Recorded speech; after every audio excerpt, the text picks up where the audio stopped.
Yes, sir. But let me take this cuss down. The people know who we are. Pull up Know with what it. I'm saying? All right, my boy. What's the word? What's up, man? What's going on with Welcome you? to another edition of the Domino Effect Conversation with Mike and Pratt? my boy. What you saying? What's been going down? Man, just working hard, man, trying to get it all situated, changing that mindset, committing to One this change that we talking about. You know what I mean? on me. One show at a time, 1 week at a time, one person at a Oh, time. Hey, if we reach yeah. one, you reach many. Cause there's some that reach none. Hey, I got all type of cuss at my feet. Hold on, real quick. do you think All get right. yourself a comfortable environment? But starting off, you know how we gotta do. We gotta pay a little bills to keep the thrills going. Give a Start big shout out off. to my boy Jermaine at the Monkey Man podcast. You understand? Yeah. We be there every Thursday night. Let's talk about it Thursdays. Your boys be on there, but he do other shows throughout the week. Make sure y'all tune in, man. He be having good episodes. He be having some good people on there too, man. They really be talking. Hold on. Oh, my boy, you muted yourself, brother. Yes, sir. My bad. Oh, I didn't want okay, a whole good. bunch of noise. I don't know what it sound like on y'all's end, so I No, muted the it's mic good. just in case. It's Everything, clear. everything crisp and clear. Also, man, can't Legit. forget about Hustle Change. That's my boy, Hunter Hill. Yes. They be doing big things, man. Y'all peep this page. He be having community outreach programs and whatnot be going on. We're gonna try to tap in on the next one as we should, as we always could, and as we always will. So, what you had? You hit me. You told me you had a little something. What you got? So I was watching something and I started thinking about it. You know, back in the day, like when we was in school and stuff, you could write poems. Like my homeboy was a poem writer. He wrote songs and stuff, but he did a lot of poetry. I wrote Mm-hmm. songs and poems. Some of us were in choir and band and stuff, so we would do music, make mixtapes. You know, there was all kind of little things, talents that you yourself had that you would use to influence or to attract or to try to seduce, you know, the female that you wanted. Or if it was a girl you liked or whatever, you know, you go back into like the 70s and stuff, Richard Pryor's era, and back Mm-hmm. then, them dudes were singing love Especially in the songs and '60s. doo-wops and stuff. Yeah, it was a lot of, you know, harmonies, and they get on the street corner on the stoop or something, you know, and they'd all try to harmonize, and you wasn't singing, you wasn't really nobody, you know. And then the dancing era kind of came in, and I was talking to my boy D doing a job today, and he was like, "Yeah, I was a dancer back then. I was doing the pop locks and all that stuff, and that's how I This was. You had to know, the be girls come the out to pop like watch this had to for. be the '80s. Yeah, exactly. So we still not talking about a very very long time ago. My era, the '90s, R&B singers. We had a lot of boy groups and stuff like that. 112, Jagged Edge, Rough End, Sharp Pieces, Glass in the Carpet, whatever the cause. It was all Drew kind of Hill, different. You New know, Drew Edition, Hill. Jodeci, John B Yes. was there for a spell. Yeah. Genuine, I know all about it. Like you saying? But that's just what I'm saying. The '90s to me was the done. I ain't gonna lie. I ain't gonna lie, bro. Like the late '90s, early 2000s R&B was shitting on rap Yep, by a country mile. man. It was yeah. It's funny. Me and Jaleel were talking about that offline.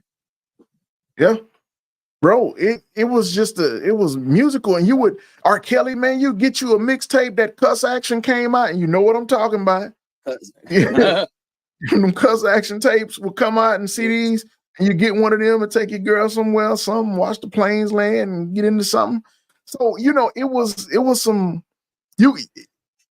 There was something that you could do to influence the women. Nowadays, it don't seem like it's nothing about the guy himself.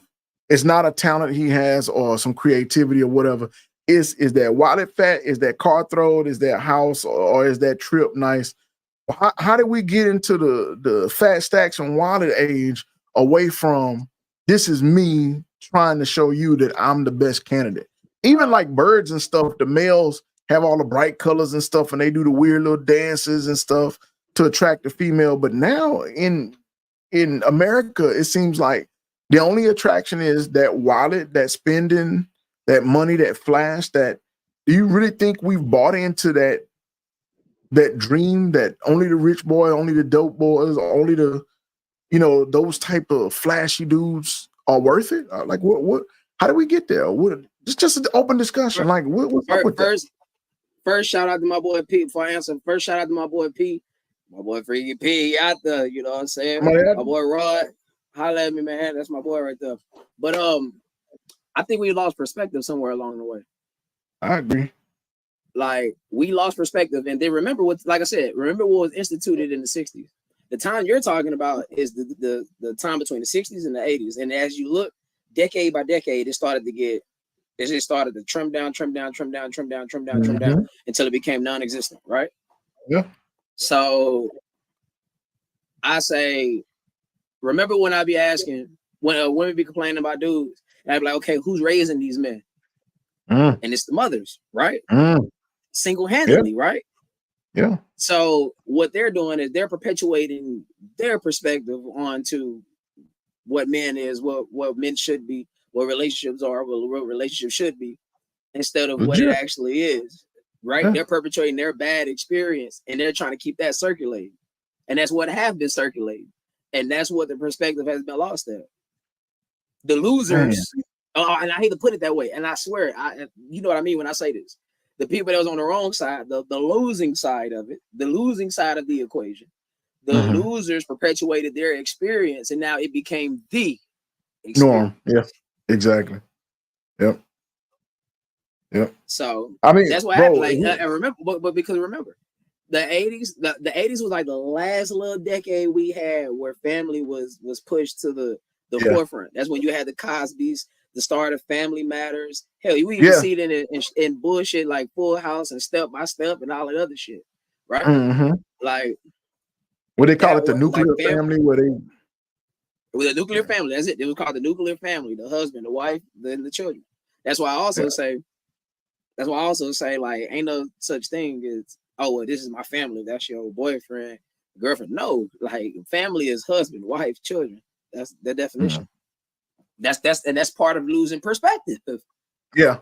And then one thing we do in America too is redefine terms because we don't like where we fit in that terminology. You know. Funny you say that. I was just literally texting my best friend, and she said, it's funny. Hold on. She said, I was like, hey man. She said,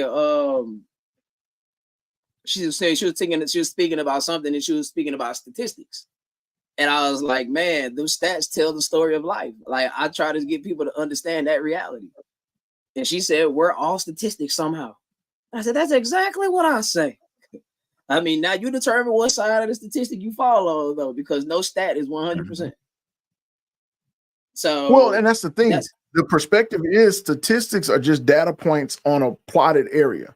You got your whatever your run is this way and your run that way, and the statistics are just what we plot. This person in this particular perspective, like if you're looking at marriage, you might say, okay, we're looking at marriage of African Americans.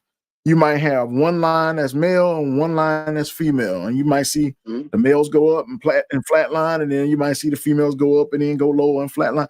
So all it is we tracked what happened and mapped it. It's the interpretation of that map that allows you to make decisions. That's all part of the decision-making apparatus. It's all part of planning and such. You say it's the interpretation of. It's the interpretation. Because you can easily look at it and say, well, all I see is women get to 25% and they don't get married. Men go up and they get married. So you might just say, well, men are marrying men because you don't have any other information in there. But then when you compare that to who they're getting married to, then you say, oh, well, the trend is going that way because those men are finding women from other cultures. So now you have this plot and this plot, you overlay them and you get a clearer perspective. It ain't just so much men marrying men getting Hispanics and Asians and this and that and so forth. They branching out because they still want to get married. At an exponential rate, I might add. Yeah. And then let's say you put in another statistic. Well, who are these men that's in If you got the low side and the high side, who are the men that's in that density where it's really dense? Well, most of these guys are average earners that make decent money, single. What was the statistic? They single and childless, and 51% of black men are single and childless. 64% of that 51% are in the middle class. So out of 50 something, so we talking between 26 to 30% overall, which would be 60 something percent of that 50. And didn't you say based off? And didn't you say based off that statistic, that means the same 20% is in circulation?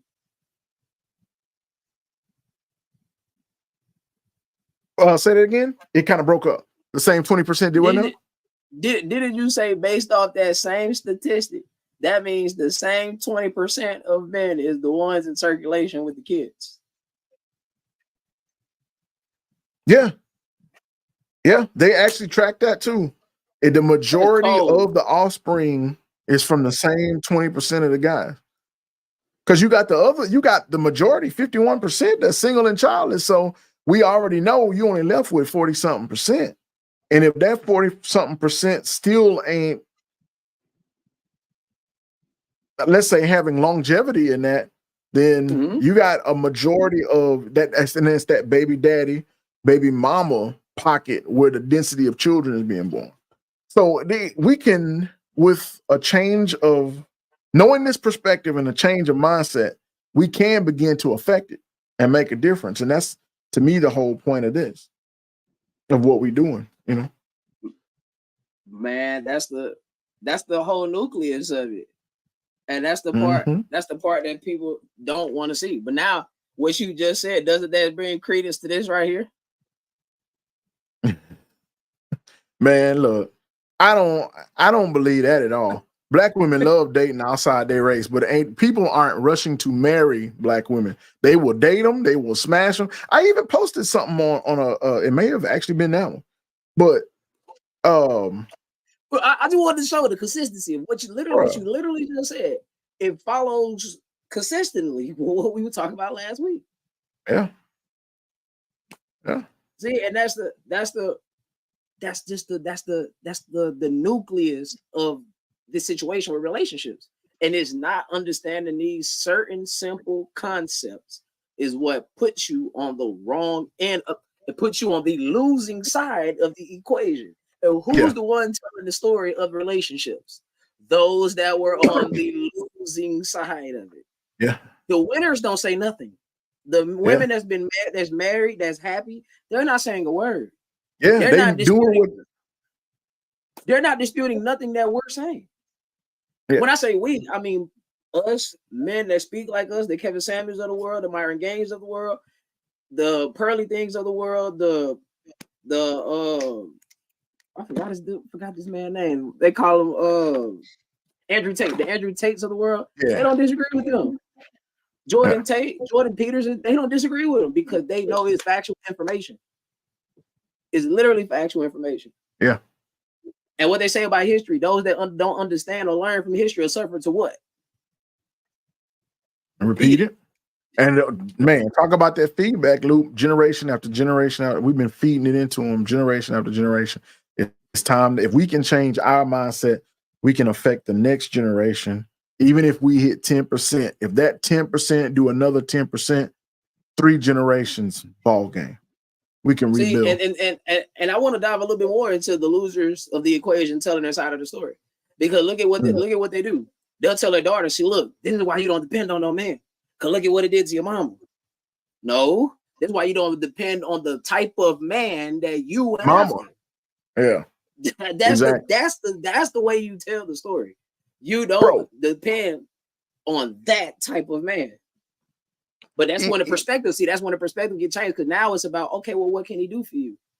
How can he take care of you? Without understanding that the niggas that can do for you, that want to take care of you, they want something in return. Life is transactional. Yeah. Like we didn't got caught up in this perception of finessing and getting over and lying and scheming and sliding to get to the tippy top. That thing is a hack or some kind of, I got this play. It's in the equation is never proper until I'm getting more than I'm giving. Yeah. This is the perspective that's been taught nowadays. Now, ain't it interesting? The Bible tells the exact opposite. It's more blessed to give than to receive. Now, how many people actually, and you know what I mean when I say actually, I don't make people uncomfortable here, but hey, fuck it is what it is. How we do it on the Domino thing. Fuck you saying? But no, how many people are actually living God's word thoroughly, 100%? I only know one. Okay, I only know two people, and ironically, one is male, one is a female. Only one person I know that literally followed God's word all the way through, saved herself for marriage, the whole 9 yards. And if you want the book of tea, you know who Sarah Jameson is. Dang. Hell, I ain't gonna lie to you. Did it the right way. Saved herself for marriage. Now she's happy. Wait, you broke up, homie. I don't know if that's on my end or yours.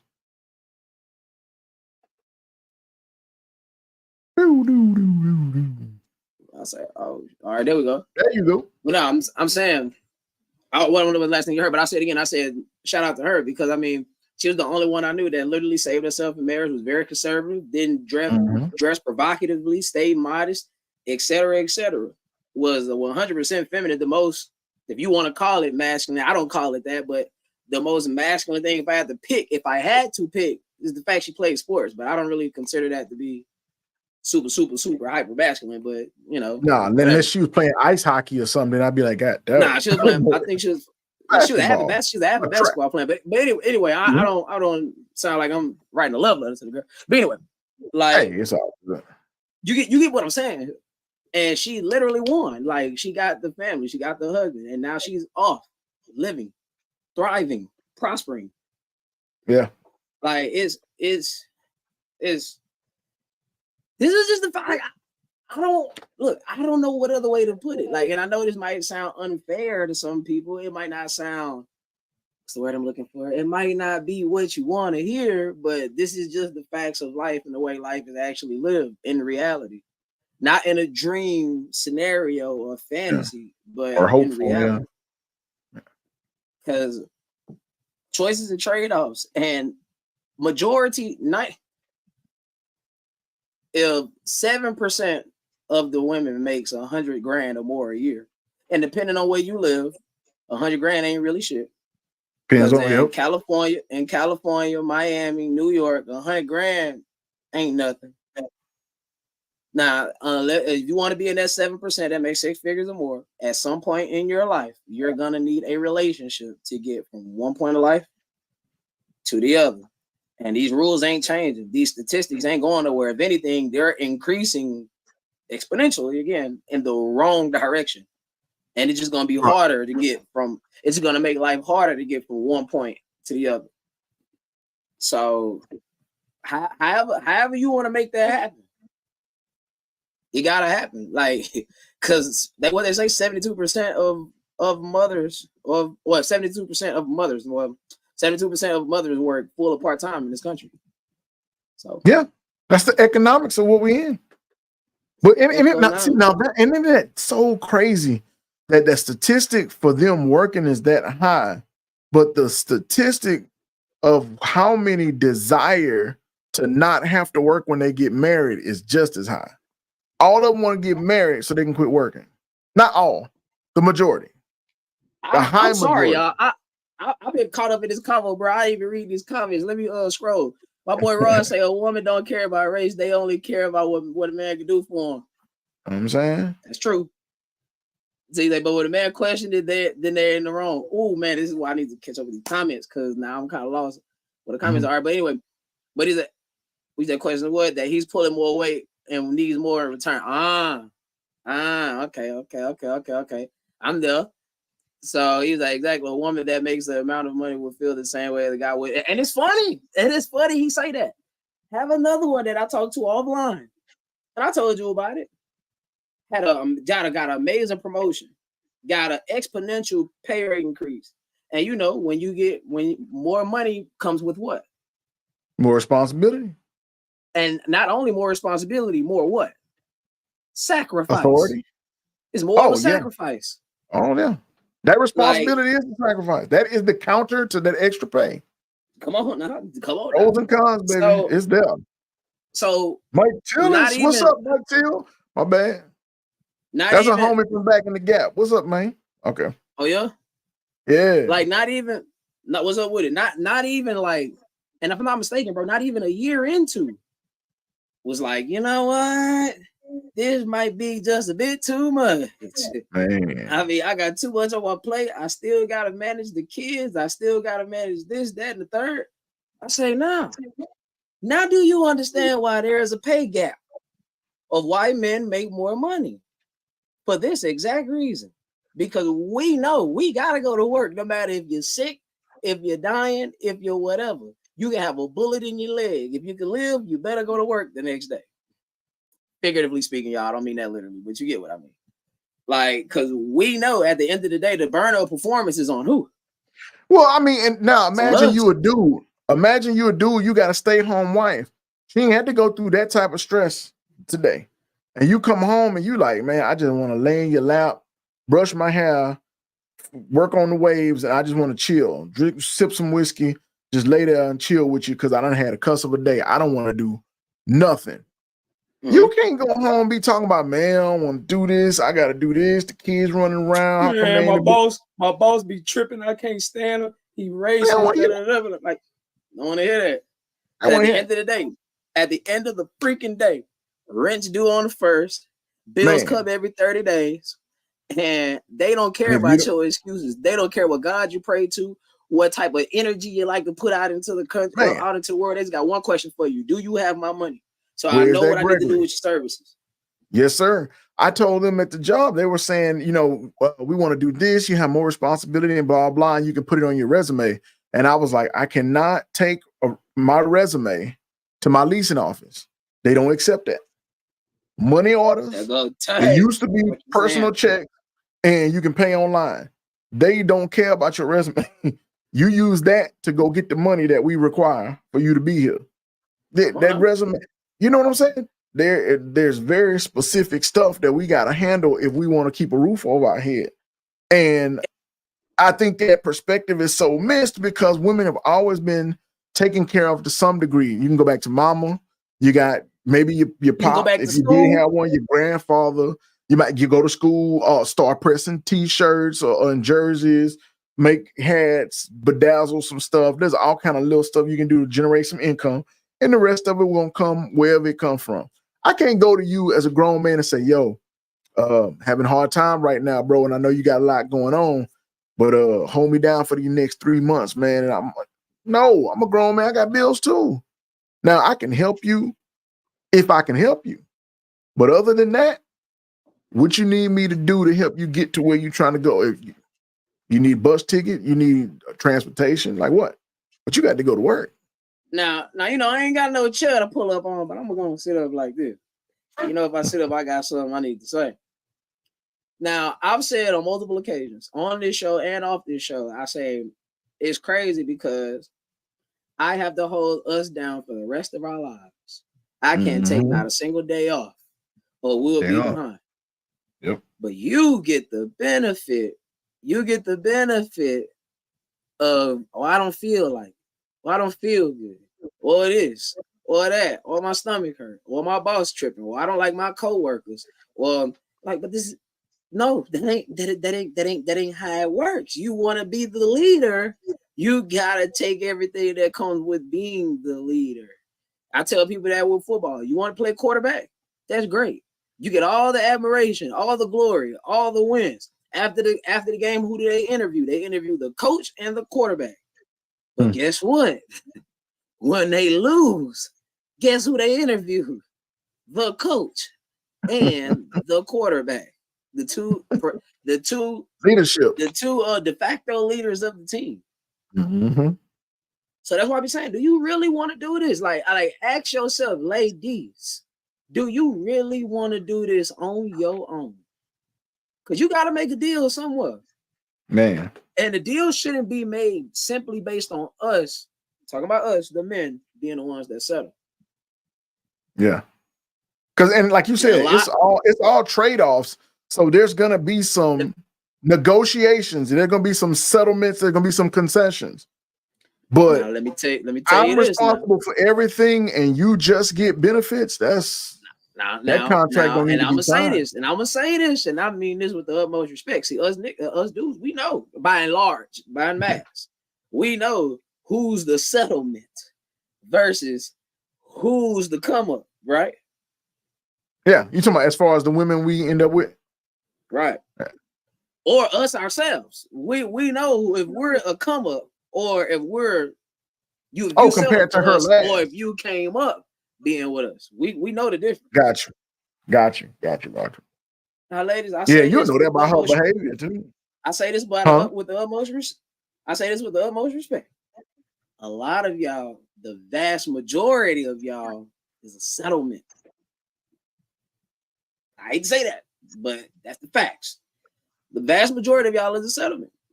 Only few far and in between, it's an actual come up for a man. I give you an example. I bet a lot of people feel like, oh man, this nigga Jay-Z really done came up being with Beyonce. Look, she done made him into a whole new man. This, that, and the third. And behind every great man, there's a great woman. All this other good stuff. But in all actuality, he's the come up. He is the come up. Well, know how he's the come up? We all know what he did. We ain't gotta go into dramatic details. We'll just say this: Solange ain't swing on him in the elevator for no reason. The woman made a whole album about it. Say word. Yeah, that whole Lemonade album, Becky with the good hair. Oh yeah. To the left, all that. Yeah. Did she go anywhere? No, cuz no. You know what it is. Okay. Let me read these comments. I like that. Okay. Let me read these comments. I just want to make that example. That's it. So my boy Ross said that's the same with relationships. It's not about who you are or what you can do. It's about what you have right now, period. And he's right. That's another way of saying we don't care about potential. What do you have right now? A crackhead could potentially be drug-free. A person in prison could potentially turn his life around. But what mostly ends up happening? The crackhead relapse and the man in prison ends up going back to jail. So, and he said, I'm literally going through that right now. Man. Prayers, my brother. Prayers. Man. Bro, look at his next comment. That one right there. Bro, Mike, you know I got to hit with the line for that one. Come on, I'm coming. Read that. So you say, bro, it ain't supposed to be like that. No bush. So Ray jumped up in here. What's up with it? Like you saying? So he said, for instance, I told this woman I'm talking to, I have my own bills, house, money. I don't need anything from you. Stay over there a couple times, then now I owe rent. Now I told you from the gate, but they don't hear that. See? I don't live here. I just stay here. See, we got people trying to live where they don't stay. And they trying to stay where they don't live. Hey, Carlos Miller crazy for that. But anyway, look, check this out. See, Raw, what happened is, and what you just did is the exact thing. Remember, 2 weeks ago, we were talking about transparency. And I said, the reason why men come in and do not be transparent because we feel like it put us at a complete disadvantage when it comes to getting the main thing it is that we say we want, right? Mm-hmm. And the other problem is when we are transparent, you're so used to dealing with intransparent people that you can't properly depict me being transparent, open and honest with you. Mm-hmm. Because if I'm telling you from the gate, hey, I'm ABC and I ain't 1, 2, 3, so don't hit me with XYZ. You understand? Yeah. If I tell you that, come on now. Like, okay, I'll throw myself out here for a second. Like, before I get in every relationship, I say the same thing. It's just systematic. Like, I don't miss nothing. Like, I say, hey, this is who I was, this is who I am, and this is who I'm finna be, right? That's where I was, where I'm at, where I'm going. Now, I'm not gonna sit here and tell you that, oh, wow, I was just this perfect angel and this, that, and the third. Because Lord knows I got my past history with infidelity and transgressions, right? Now, Nothing happens for a reason. Nothing happens for no reason. Who randomly goes around and start doing things? Things happen for a reason. Now, you might not agree with said reason, but it's the reason. Now, I'm saying all that to say this. When I'm telling you, hey, I don't like this type of thing. This type of thing triggers these type of reactions and these type of emotions, right? Yeah. And you continue to do things that formulate that. Is it my fault for being open and transparent, or is it your fault for not listening? Now, before you answer, I say it's only become my fault if it's clear you're not listening here. I still stick around. Yeah. Yeah. Or I do something as in start a family with you, and it makes me stick around. Now I have to stick around. Or you got tied to the situation. I'm statistically obligated to stick around. So, So why is it though that we can't mac down women with the same thing? Why is romance? Why can't we mac them down with the same thing? Why they don't respect poetry and they don't respond? I mean, if you're a gangster rapper, G homie, thug dog, mother brother, whatever, you might can get their attention, but you can't poetry and stuff like that. You see them say online, I want poetry, and then a week later, of course, somebody gonna see that online, post poetry. She got his face calling him a lame and got his poem on there. You know, so what's going on? Why I got to break answer for you my whole check just to impress you? I got an answer for you, brother. What's up? Talk to me. I want to. No, it's not. Yeah, it's I not, did say it, Jermaine. Check this out. We ain't. I'm at 4:30 for you saying. So it's not that they don't want the poetry, the flowers, the chivalry. They just don't want it from you. There you go. They want attention from who they want attention from. Like check this out. Then watch where I'm finna go with this. Walk with it. Sit up. I ain't got no seat, but I'm finna get closer. Hold on. They don't want it from you. They don't want it from, and if it make you feel any better, brother, they don't want it from me. They want it from CJ, DJ, EJ, LJ, KJ, FJ, whatever. DJ. But no, for real, they want it from them with the 2 strikes, ready to go to jail at any minute, with the open PPP, with the $60,000 in debt, because women suffer from a Superman complex. What I mean by that, I know what you mean by that. Women are the most prideful people walking the planet. They say it's us, they got the ego. They say it's us, they got the ego and the pride. No, it's really them. And I'm gonna tell you why. Because they want to be vindicated by changing a man. It strokes your ego. I took him off the streets. I made him change his life. Look at him now.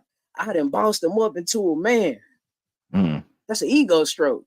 Yeah, that's definitely what that is. That's masculine in the mind. That's an ego stroke.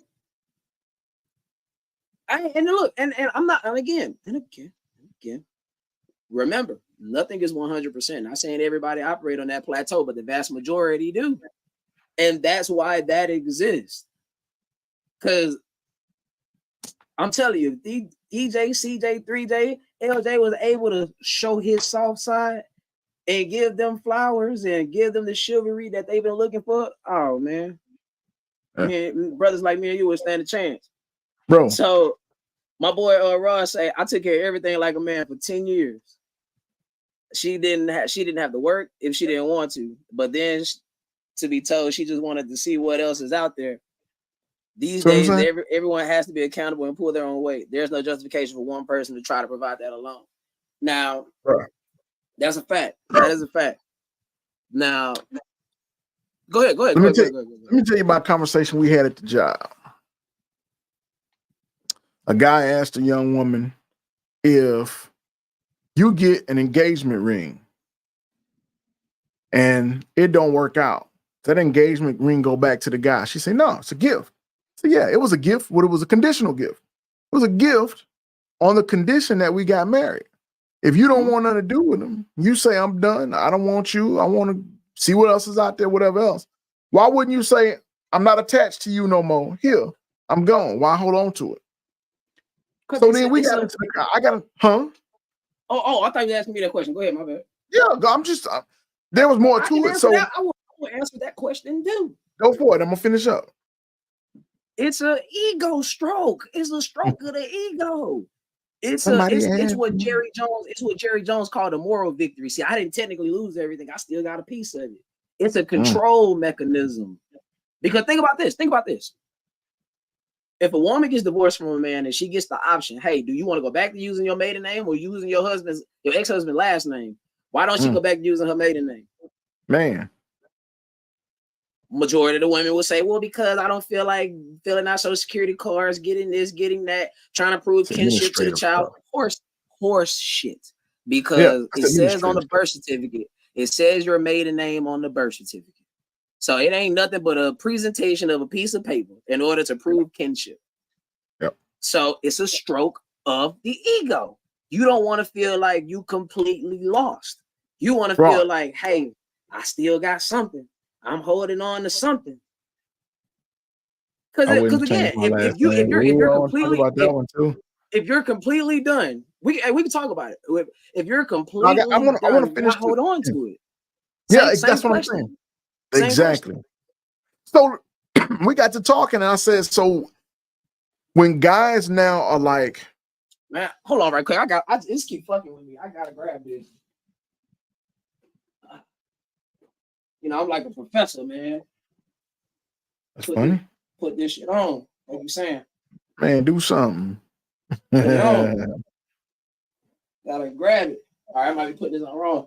Amira gonna be mad, but I'm wearing her stuff. But she'll be all right. She'll get over it. All right, go ahead, bro. I'm listening. So I'm like a judge, what you saying? Judge A1. So we got into talking about he was talking about this lady that wanted a $30,000 wedding. And the first thing out of my mouth was, with the divorce rate we got, $30,000 wedding. I'm talking about some paperwork. And so we got into the whole engagement ring and then the wedding ring. And she was like, yeah, she want the big stone on the top, the 1, 2, 3 carat or whatever on top. And the engagement ring and the band and all this. And I'm like, with the divorce rate, especially if we talking about African American, with the divorce rate that's there, the chances of us getting divorced, why would I spend $30,000 on a wedding for you, knowing that maybe 2 years later this is over? Why wouldn't we get married? Each year you build a stone in that ring, and then on our 5th, we blow the 30,000 and go to Maldives or wherever. Check me out, man. Another example of the stroke of the ego. Check me out. What man? Hey man, if you're watching, help me out. What man sit here and say, man, on my wedding day, I'm gonna have this, I'm gonna have that, I'm gonna have that, I'm gonna have this. The only thing we struggle with is who our best man gonna be. Yeah, that's it. Like sometimes it's only one person. Because naturally, who's paying for the wedding? You are, or her father is. You are, or her father is. Now, that's cold. You cold. That's cold. We just talked about it. That's true. That's true. But that's cold. So, okay. And $30,000 on a wedding, and let me give y'all a little inside baseball from a formerly married man. You're married before the ceremony even starts. When you go to the courthouse and get your marriage license, and you get married before the justice of the peace, and then you have the wedding and the reception. So their wedding ain't nothing more than an expensive ass party. Yeah, it's an expression, just like that big ring. Really puts the details into. Who really depicts the details of the wedding? The color scheme, the location, the caterer. Yep. Who picks all these things? Female, the woman. I'm gonna read some of these comments. I couldn't get my other arm in there, so I just draped it over. It's all good, draped up and all. When you get to Christina, I want to ask her about that. Christina, if you want to come on, I promise you we'll bring you on. We can talk about it. Like, I want to get a woman's perspective, please. Yeah. Please. All right, but anyway, so my boy Ross say, yeah, you just got to pick yourself up and learn from it. That is true. I just hate that it got to be a very expensive lesson. Because of a lesson. I wouldn't change my last name. That's what I want to talk about.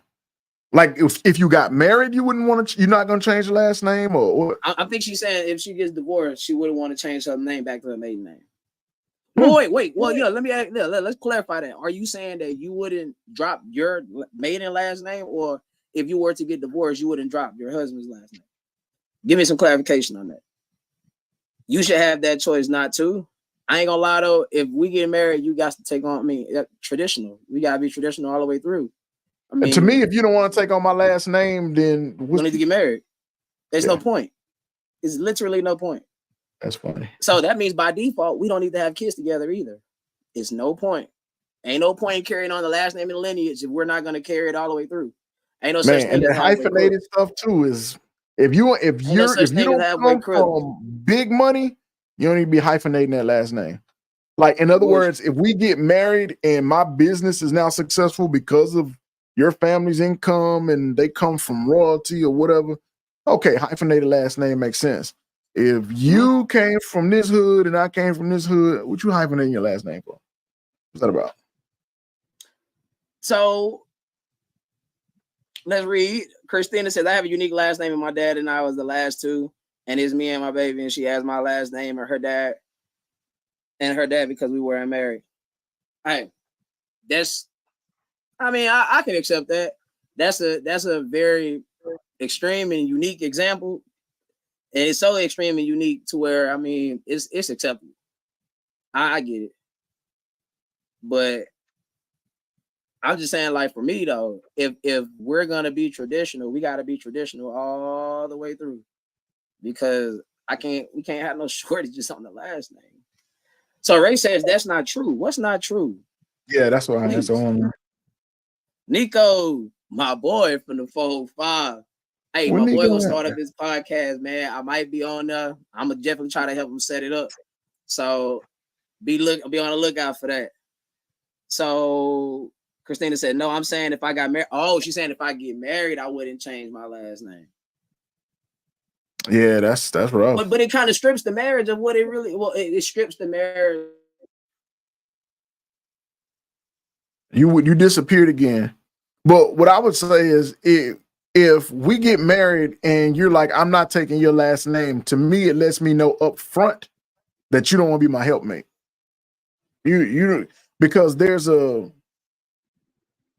it's hard to say it like that, but if you're using God's principles, there's a hierarchy. God the Father, the Son, the Spirit in us. You follow the God in me, the children follow you. So there is a building block. There's a way that this is arranged. And for you to say, I don't want your last name is almost like that's part of the representation. Because I'd be like, okay, if you don't want my last name, then we don't need to do engagement rings and wedding rings. Like we don't need any symbology of marriage. Just like let's just be married. Because if you're not taking the last name, then what's the ring for? It represents the marriage too. You don't need that representation. You say drink up, be married. So all right. So Ray says she's correcting me on the whole you're married before you Gotcha. Okay. Before you have the ceremony. So okay, I'll take the correction on it. I'm sorry, y'all. I stand corrected. You're not married before the wedding. I mean, you go to the courthouse to fill out the paperwork, but the person marrying at said wedding makes you married. What? I mean, yeah, the execution of the ceremony is the officiation. But the legality of the marriage starts at the courthouse, though. Yeah, because if you sign that paperwork and file all that stuff, and that's what I'm get saying. Caught up. I'm saying from the legal perspective, the perspective that actually counts, to be honest. So she said, see why does money play a part? She said, see why does money play a part in it, baby? Money plays a part in everything we do. Hell, our value as a man is created off the value you create, which is the money. Why does money play a part in what? The wedding? Or in the last name thing? Because you might be responding to what I said about I think when you use your example, when you had used your example of the if you was a successful with the blah blah blah. Yeah, okay. And so like the hyphen of the name.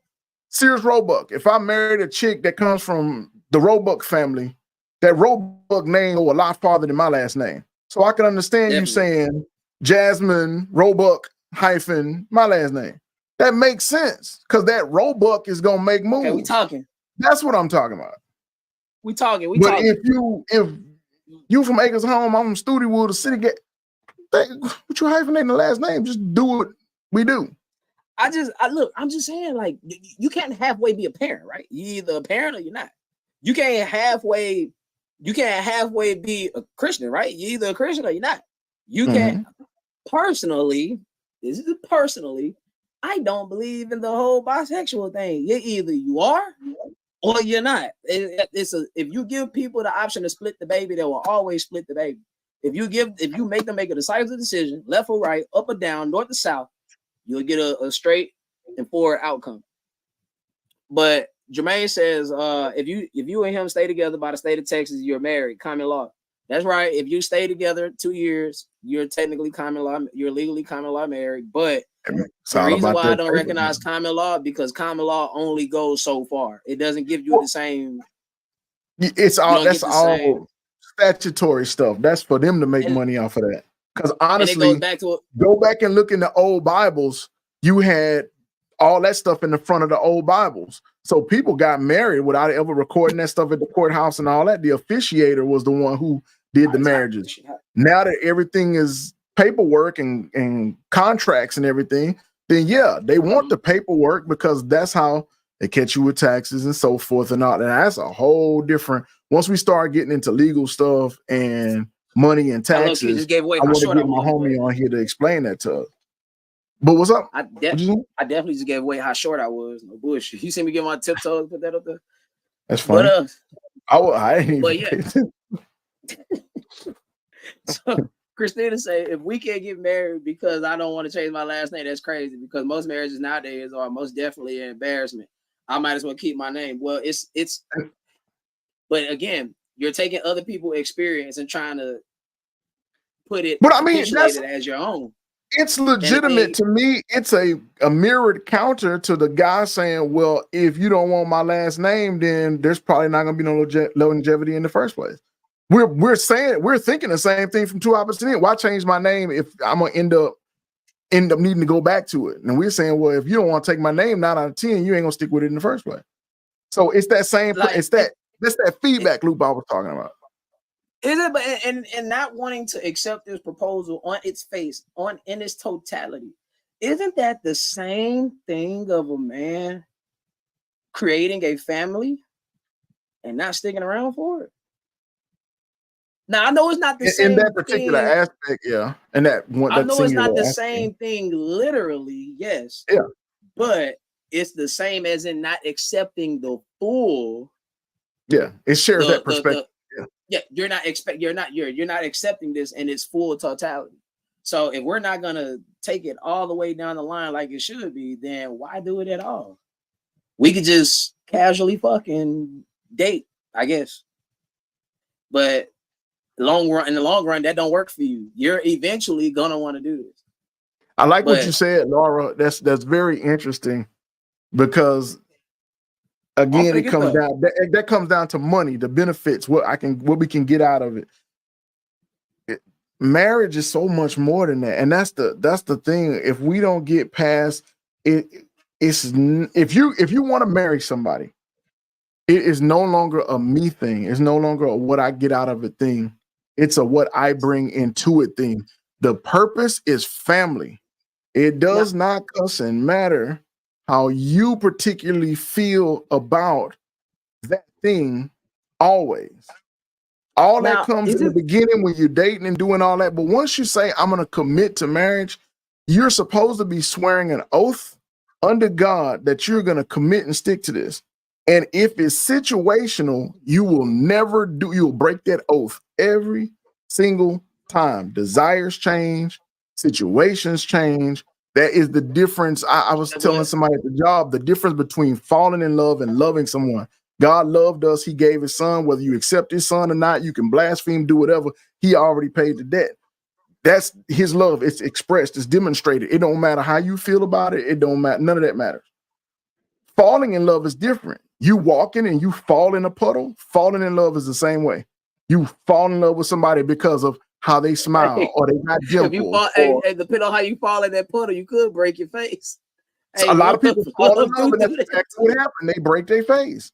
And that's why we have so many people crying about marriage and relationship, because they fell in love with this same guy that beat every girl he with. Instead of saying, don't talk to me, I don't care how you look, I don't want to talk. You're going to entertain him, fall in love with him, and he beat you like all the other girls he beat. And then you're going, I just never thought he was going to do. Why? That doesn't make sense. And I know I'm yelling. And love and committing. And I know I'm yelling, but I'm going to go right back to what I said because it applies here. Ooh-wee. It is an ego trip. It is an ego stroke, and it is a pride thing. It's not that they don't want the chivalry. It's not that they don't want the flowers, the man opening the doors. They just want the dope boys to do it. They want the guys riding swings with the pistols at the gold grill and the chains to do it, because they want to change him. Because remember, the women he used to dealing with is already down here.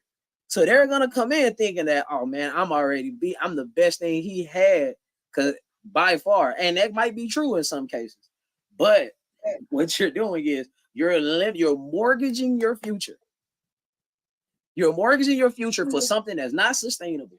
But meanwhile, the guys that came in being transparent, the Rods of the world, the youth, etc., what do you get? Oh man, you born. Man, yeah. It's something better than this out here. Hey, I got another idea. We gotta show that video, bro. I got another. You ain't never got time. Oh, let me finish what you're saying. You ain't never got time for me. You always want to be at work. When you come in, you want to go to sleep. Well, baby, if you want me to make the money, it's gonna sacrifice time. Something, yeah. Rich folks don't have time. Until they you have to get into massive passive income. Passive income is when you don't have to do anything and the income still coming in. What's funny is between like 2010 and 2018, they was teaching everybody about residual income. Residual means leftover, left behind. Everybody thought that was the same as passive income, and it wasn't. And they had everybody buy into all them little games and stuff. They made all that money, and then they left us standing half naked and bow-legged in these streets, just like before. Man, well, I don't want to get stuck behind these comments. So let me read them. So Laura says some women won't take the last name because of the benefits they can get from the state if the husband is making a lot of money. Right, but that's why a lot of men are not getting. That's why a lot of men are choosing not to get married, also because they're looking at the downside of it. But I don't agree with that either, because again, you continue your legacy by family and tradition. But nonetheless, Nico says, right, why get married but you don't want to take on my last name? My last name is me. Fuck you, me. They go crazy. So Ray replies to Jermaine, I mean, you could get spiritually married or common law married, but I was correcting him on something. True. Yes, you are if you stay together. That is true. Christina say last name. Nico says 9 out of 10, a man has to have money before a female will even consider marriage. And that's what we started this whole thing with. When did it come down to that? When did it get away from this guy is a good guy? This guy takes care of his, I'm looking at how he do it.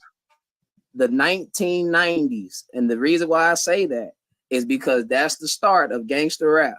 That's what was put, and then that was right after the crack epidemic, right? Yeah. It was right after the crack epidemic, and it's right when they started pushing gangster rap. And the total image of the black man changed dramatically. That's true. And we are still suffering to this day, and we're fighting to try to get our image back. Some of us. Yeah, some of us. But the problem some people still sold on that same dream. Look how many dudes still talk about selling crack and stuff in their songs like we in the 80s or the 90s. Bro, seriously? A lot of them have to rap because selling dope then ruined their lives and they can't do anything else. Because a lot of them are coming in felons, 2-time felons or whatever. But, you know. So, D Black to join the chat. D Black a fella, quick to smack a fella. Should have been signed to rock a fella. My boy Ross say no disrespect, but you could always change your name back if it doesn't work out. That's usually what happens. That's usually what happens. So if I had the most money, you should take my last name. That's a dumb thing to trip about. But no, you're missing the principle. Not Christina. Take your last name. I'm talking about like the hype, like making a concession for the last name. Like most people in America know when you get married, the woman takes on his last name. The concession would be when you have a if child, your majority of the last time the child name takes the father's benefits, last name. huh? Now I'm saying just like when you have a child, majority of the time it takes the father's last name. It's the Yeah, continuation of the legacy. Yes, exactly. The concession would be is if the family is going to benefit more from you having a hyphenated last name. In other words, I still got my last name, but like I said, you come from the Roebuck family in the 80s, and Sears and Roebuck is this massive company that's got all these assets. And yes, you carrying that last name, if we go into a transaction or a deal and I get hung up, I can always send baby Roebuck in there to put the family name on her side against what they're trying to do against our family. That's the leverage, but the whole purpose is for the family. It's not a selfish thing. It's a for the family thing. We got to start thinking family oriented. And most specific, most certainly, most above all, Christina, you're putting the female perspective on it, and you're not understanding it from our side. Like we're taught from a young age, your last name is everything. Why do you think your daddy? Why do you think when a man has a son, majority of the time his oldest son is what? A junior. Man, talk about. Aren't you a junior? You a junior, yes, right? Yes, sir. I'm a junior. Because it's the continuation of the legacy. We are people that's built on our legacy, and our legacy is our children and our value, our financial value, because finances transcends generations if it's set up right. If you do it right, yeah. I mean, if you got to think about it. You drop one egg and we got 1 million sperm cells trying to get to that bad boy. That one that hit, that's legacy. We there. That's legacy. Now, and look, what y'all try to do is y'all try to fight biology with your feelings, and you can't trump your biological makeup, and you're not going to be able to change what it is that the men, in the grand scheme of things, what they want. But let me finish reading some of this. Ross says a woman that's well established won't take a man's last name that make less. Let's be honest. That's exactly what you said about the whole Sears Roebuck thing. Well, that's why I'm saying that's where the hyphen concession comes in. If you don't take my last name at all, then the only reason I would do that is because I still got access to the money. Then that's me thinking about, okay, how I'm gonna get over. But the hyphenated last name, sure, I'd be willing to do that if it's gonna benefit the family. We will never build black communities if we don't build black families, and we will never build black families if we can't find a way to come together. No bullshit, Hooks. But I'm saying, Jermaine, that's what I want. He said, I always wanted the females jump on the panel for sure. I opened the door every time. I say, hey, please come on. We would love to have these open conversations, and it's a conversation from a respectable place. This isn't just, me pouring on, him pouring on, or whatever. It's just, So Christina said, this is why most marriages don't work, because we as black people trip over the dumbest shit. It's dumb to you, but it means everything does. Laura says, I know, but some people are like that. That is true. Some people are definitely like the comment you said earlier. My boy Jared Garrison GQ from the east side. He out here. My boy said, all right, I got to head out. Had to run back to the jail. Y'all have a good night. God bless everyone here. For sure, Rod. Man, it's been good. You've been in here with your boy. So Jermaine said, why do a woman think she can change the nigga? I told you, pride and ego, man. They're the most egotistical and prideful people walking the planet. I mean, I know. How many times have you ever seen a girl, like a dude just say good morning or just speak? She like, oh, he like me. Oh, he want to talk to me. Oh, he trying to get my and if she don't like you, she may just ignore you, turn it. I mean, all kind of stuff. It's a pride and ego thing, man. Yeah. So, all right, hold on, right quick. Yeah. D Black say he tried to get up on here. Let me get it right. Like you saying, yeah. My boy Black. Hold up. Oh, I got you. Yeah. Oh, you can read those comments, bro. Where you leave off at? Because D Black, when he said I tried to get that link. I think I saw one where Christina said I can't commit without changing my last name because people still gonna call me by my husband's last name. Why?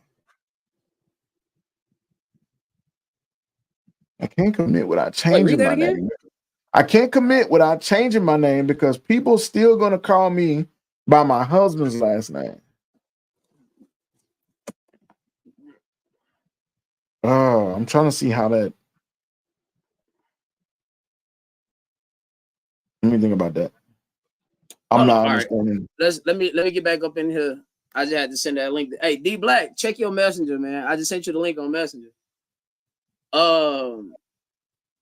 Let me see something right quick. Hold on, exit forward.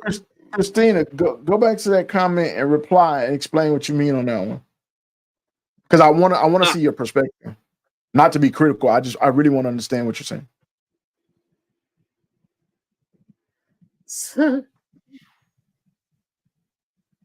So hold on, wait a minute. What that nigga say? Hold on. Oh, it's getting good up in here. I ain't gonna lie. It's getting good. Wait a minute. What they say? Hold up. Wait a minute. That's a 22. The same last name represents y'all being one. That is true. It's the challenge, Ray, the thrill of the chase. Talking about, I think G's talking about Ray's comment say that why they try to change a dude and G said it's a thrill of the chase. That's a weird chase. I don't own. So why waste that time? So she says, I just gotta read. I mean, it won't let me scroll up to the comments. No, that makes sense. Hold on, I gotta get up in here. Hold on, wait a minute. You ain't in. You in. So she say,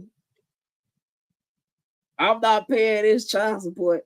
I would most definitely be a stepmom for paying your child support, and you was already 20,000 in the hole. What about all the college debt that dudes have to pay when you get married? You got $100,000 in college debt, getting a master's degree in communication to be a college student's advisor, and you come in and he pay all your college debt. This is why you do that? You stole it right from me. I'm just you stole it right from me, bro. I swear to God. But that's precisely, like, this is why a lot of dudes have problems with westernized women, because it's like, I don't want to lose. I can't have no skin in the game. I need to come in, be taken care of. I shouldn't have to deal with your past. I got baby mama you trauma. Gotta accept mine. My mama you gotta accept mine. Because you gotta accept mine. I'm gonna let you finish, but I'm gonna throw this in there. You gotta accept mine because remember, a real man take care of another man's kids. Go ahead. Wait a second. You glitched and I was, huh? Okay, no, I said I'm gonna insert because remember, you said you coming in with kids from your past, right? And then remember, they say a real man take care of another man's kids. That's what they say. But I'm gonna let you don't want to pay this. You don't want to help pay this $20,000 in child support debt, right? But like you said, you just ran up $60,000 in student loan debt for a degree that pays at the peak $50,000. Yeah, at its peak, not at entry level, at its peak. So, and then want to be debt that I just got tied to? What about your debt that I just got tied to? Yeah. That's what we need. One of these females. I want to talk to. That's tough. All right, she said, "Let me charge my phones up and I'll jump on." No weight. It holds a lot of embarrassment. My reputation is pretty, but understood. Interesting perspective. My boy say, "Okay, I'm back. Good combo. I had to come back. Yes, sir." That's how we do it up here on the Domino Effect. Roddy? So yeah, that's my boy Rod. All right, okay. Hold on, right quick. Let me promote one time. My peoples, my peepettes that watches every week. Make sure y'all check out my boy Jermaine Amison on the Monkey Man podcast. We there every Thursday, Relationship Thursday. Let's talk about it 6:30 p.m. sharp. Even catch the shows when Mike and Pratt is not on there. But if y'all support us, please support him. You understand me? Can't forget my boy over there with Hustle for Change. My boy Hunter Hill. You know, my boy be having all type of community outreach programs going on. Make sure y'all tap in, like his business page, and check out and see what he got going on. He always give back to the community and everything else. All right, I just had to get that out. You know, you got to pay the bill to keep the skills going. So Ray says y'all juniors be stressing people out. Yeah, FJs, KJs, CJs, DJs, BJs, and RJs. So Nico says, "But who's to say he would even need you to pay it all? What if he was just a few months behind? And if he paying his taxes, the taxes taking it anyway. So, well, not the whole 20,000, but good pieces of it. So he's not gonna need you to step in now." Now, let me talk about you just started some shit now. You little black ass and started some shit on this podcast. I asked a question about macking them down. I ain't saying about all this, but I love this. Now let me ask you this: we getting to what it is. Do you think it costs more than 20,000 to support that kid that's not mine? Oh yeah. Events, football, helmets, pads. I mean, it just all depends on what he get into. Health, insurance, eating. Bad attitudes, kicked out of school. I mean, it all depends. It all depends on the child, the mom, and the dad, the family. That's what I'm saying, man. We get family oriented. And whose relationship is predicated? And whose relationship is predicated on you making a relationship with said child? Oh, it's definitely gonna be him. He's gonna have to try to get along with the child because it comes with her. Because that package come in wholesale. You can't have a kid without, you can't get the mom without having a kid. There you go. So when you really break it all down, we're paying well over 20,000 or 30,000. I mean, even if you want to take it to 50,000, you can use whatever extreme number you want. Like, I believe it takes about 100 to maybe 500,000 to take care of a kid. That's if you look that we're not talking about. And I know there's gonna be some people like, oh my God, that's too much. I know that's because you're thinking about governmental assistance like Medicaid, food stamps, WIC, TANF, NCI. No. We're not talking about that. We're talking about people that can't afford, that can't get that. We're talking about you living comfortably to where you're making too much to where you can't afford this. I mean, not afford this, but you're not qualified for it. But anyway, my boys say that goes to taking care of your responsibilities before you get into the situation. That's right. But if a lot of us were responsible, these situations wouldn't even exist. There'd be a lot more families going on. They say never marry a guy that don't take care of his kids. Or file separately if you do. How about never give that same man a baby? My son will never need another man. Right on. Well, that's bullshit. I'm not playing another nigga same game. Hey, don't, because majority of the time you don't win in the end. Majority of the time. If you're 20,000, that means you're not taking care of your responsibility. Well, no, not really, because child support is 17% of your income. I mean, you can really make that much money. But I get what you're saying. If you're 20,000, that means you're not taking care of your responsibilities. And if that's something that if you're 20,000, that means you're not taking care of your responsibilities already. Now, if it's something that you end up getting while we're together, I understand. But before we get married, let's clear our debts. Now be careful because let's be careful because that same thing, that same swing could turn around and punch you right in the face. Because I could say that 50,000 that you owe the government is you not taking care of your responsibilities. So let's take care of that.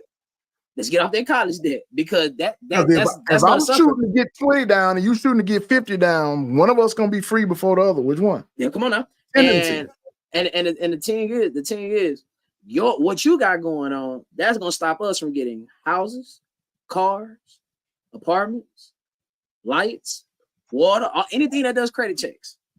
We ain't gonna be able to get it together. Whatever happened to that build together shit that y'all like to talk about.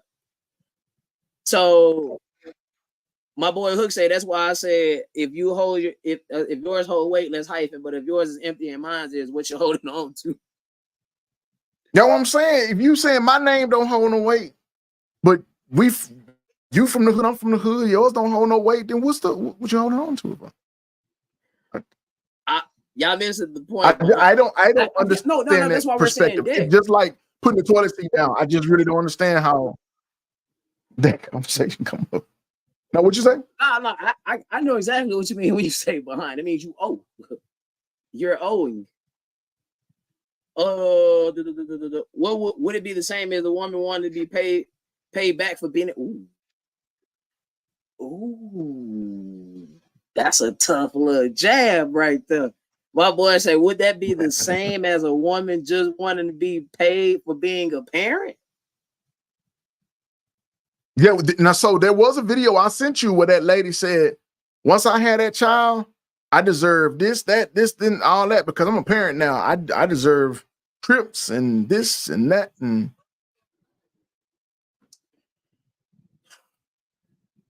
you pondering the thought. I see you. Nah, I'm not pondering the damn thing. I'm not pondering the thing. Let me see how many comments I got before I can jump in this.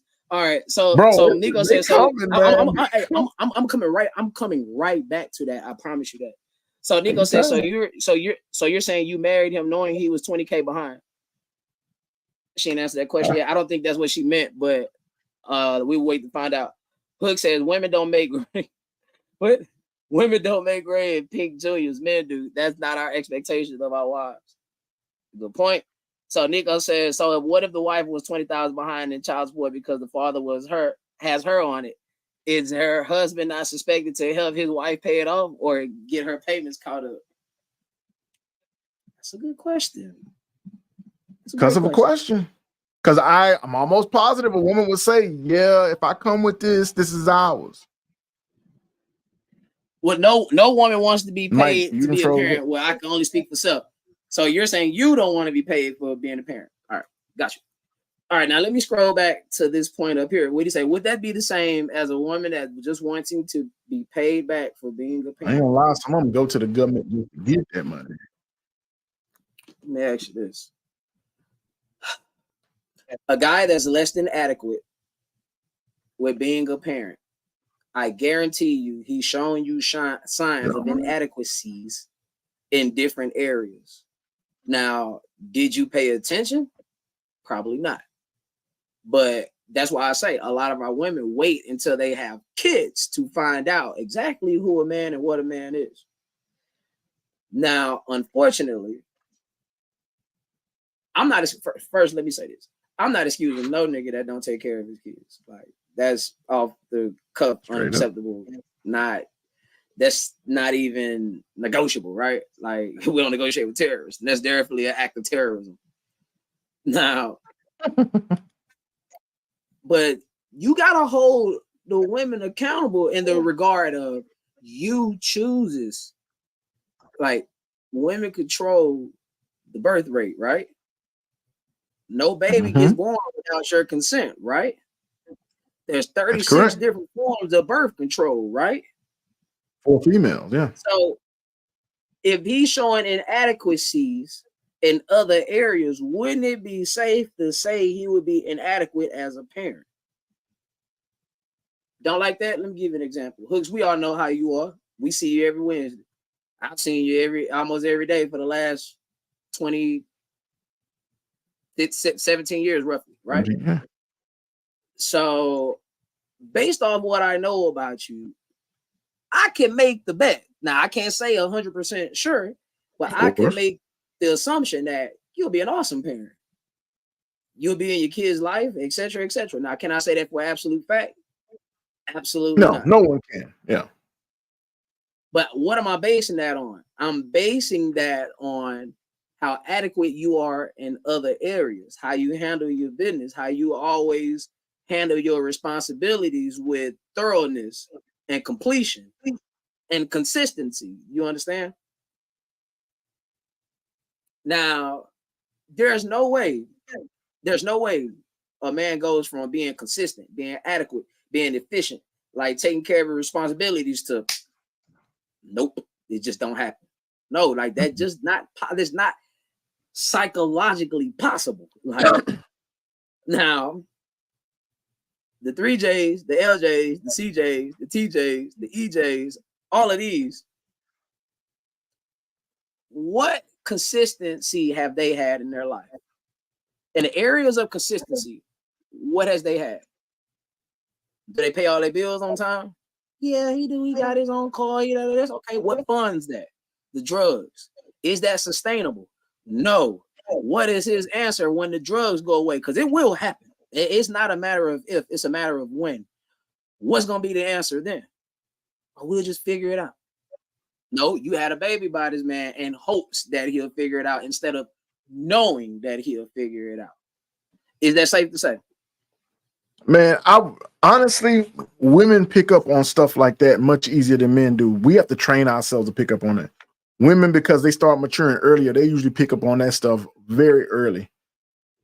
Most women that I have talked to, counseled, come through in passing and had these conversations with, they knew coming out the gate who this was. They didn't get played, they played themselves. He ain't gonna do me like that. I'm different. This ain't gonna happen to me. I'm unique. What's his name used to call it, the snowflake thing? I'm unique, I'm one of a kind. It'll never happen to me. But this is the same dude. The same dude that your homegirl was with, that cheated on her with your other homegirl, is now cheating with you on the homegirl he with now. Like, you knew. No question. And almost every instance I've talked to these women, they like, well, when we first met and we first started talking, there was this thing he used to do. And I'm like, so you knew. You chose to ignore it. You're getting a consequence of what you planted. Most women can't talk this stuff. They want what they want, and they are gonna get what they want. And sometimes it's just not what they want. Because let's take this for example, and then I'm let you run with it. Go ahead. Take your time. How many times did Kevin Samuel say, what type of man do you want? 6 foot, making this type of money? Where is he? Where does he exist in the world? You haven't even done the research. You don't know where this guy is, what he's into, what he likes, where he hangs out, what type of clothes he buys, what stores. You don't know none of this, but that's what you want. And some of the girls do the same thing. They like, that nigga right there, I want him because he this tall and he got the bald head and the beard and the whatever it is. And then they get that and they like, oh, I thought he was going to be. No, you didn't. You knew. Because his presentation has been there the whole time. Remember the first 2 episodes. Remember the first 2 episodes. Damn right, Nico. R.I.P. Remember the first 2 episodes. I said if it never was an option, it can't be a preference. If these type of guys was never an option to you, how the hell is it your preference? Make that make sense. Like, yeah, Hooks, I love filet mignon. I'm talking about I love it. You know what I'm saying? My favorite cut of steak. Hey, Mike, have you ever had it? No. I'm going to ask you where you get it from. Yeah. No, never had it. But it's my preference, though. No, brother. Like, because that's what I always say, bro. That's why they treated me right shit. Like, please define treating me right. Like, what does that mean? And have you ever had it? And if you're having this conversation with me, that means one or two things didn't happen here. Either you didn't had it and lost it, or you just never had it to begin with. So how do you know these elements will get me to this conclusion if you've never possessed said elements or if you've never reached said conclusion? Look, that's why I kept. Let's circle back to the beginning. Who normally tells the story of relationships and marriages? It's the people on the losing side of the equation. The people that's in pain is the ones hollering. Yep. So, and respect to Christina, man. Like, you one of the few that don't want, need, or ask for child support to get you and yours by. Hey, and I respect that. You holding yours on your own. You saying, hey, I did the deed. I knew what comes with it. I'm here now. It is what it is. I respect that. Now, if only the majority moved like that, we wouldn't have so many people on that side of the pendulum, or those that's on that side of the pendulum already. You'll be in touch and in tune with reality. This nigga Jermaine say, "Where your phone gonna charge?" I know that dude there. I almost laughed at that, but I'm like, no, I'm gonna leave that. I'll fuck with Jermaine. Our boy G say that's why you don't even go there, bro. Let's say that nigga is trash on the sticks, and you gotta jump behind him, and he get him to a 99 overall in no time to tell me about it. Jermaine said you just ignored the signs. Exactly. I'll continue. I'm coming. I'm getting my baby situated. Nah, for sure. My uncle on here, Reginald Moses. That's my uncle, man. He be doing some music. I gotta link with him. I want to do a feature with him, honestly. So, I missed this from Ray. Ray said, "Listen, logically, don't deal with people with lack of financial education, or you're going to get effed if you marry them. I believe finances are one of the biggest reasons for divorce." Yeah. Let me stop you right there, though. Sad. Let me stop you right there, though. But if you follow what you I'm agreeing with you, because if you follow what you said right before that, we wouldn't even be in that place. But that's why it's crazy that y'all be expecting long-term relationships from niggas that's 20, 25, etc., etc. They're not even financially equipped. Like, they're not even financially ready. Like, remember, school does not teach you to be financially stable. The world benefits and functions. The world benefits and functions on us being financially illiterate. Only a few of us are financially literate enough to understand money, understand the value of money and how money is made. Just because you make $1 million, just because you touch $1 million, just because you spend $1 million, that does not mean you know how to keep $1 million or you know the value of $1 million. So these conversations are one of those conversations that you need to have at the beginning. But understand also that a man is only supposed to lead his family. Like, I should show you my signs of leadership, yes, but I should not lead you until we are deciding to come as one and be a family. That's how the roles are. So the roles don't get flipped to where you're doing wife-like shit and you're not a wife, or I'm not doing husband-like shit and I ain't your husband, etc., etc. So, Christina said, I do get it, but he wants to be, he wants to be on it. Hey, if he put himself on them, that's a hell of a. He should. It's your responsibility. I don't agree. I don't agree with the courts necessarily always getting involved with child support, but the support of the child is mandatory if you made it. That should be in your heart and your consciousness. It should be in your community. You make that child, that's your responsibility. You don't need no court to get involved. Handle your business. See, and that's why I love my co-parenting situation with the 3 girls I have with Ray, because we have it understood that, hey, this is what's expected. This is what it is. We ain't got to go to court. We ain't got to do this. We ain't got to do that.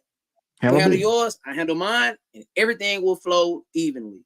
Have you ever heard me complain about my parents' situation with either Crystal or Ray? Nope. Because I be looking around and I know some people that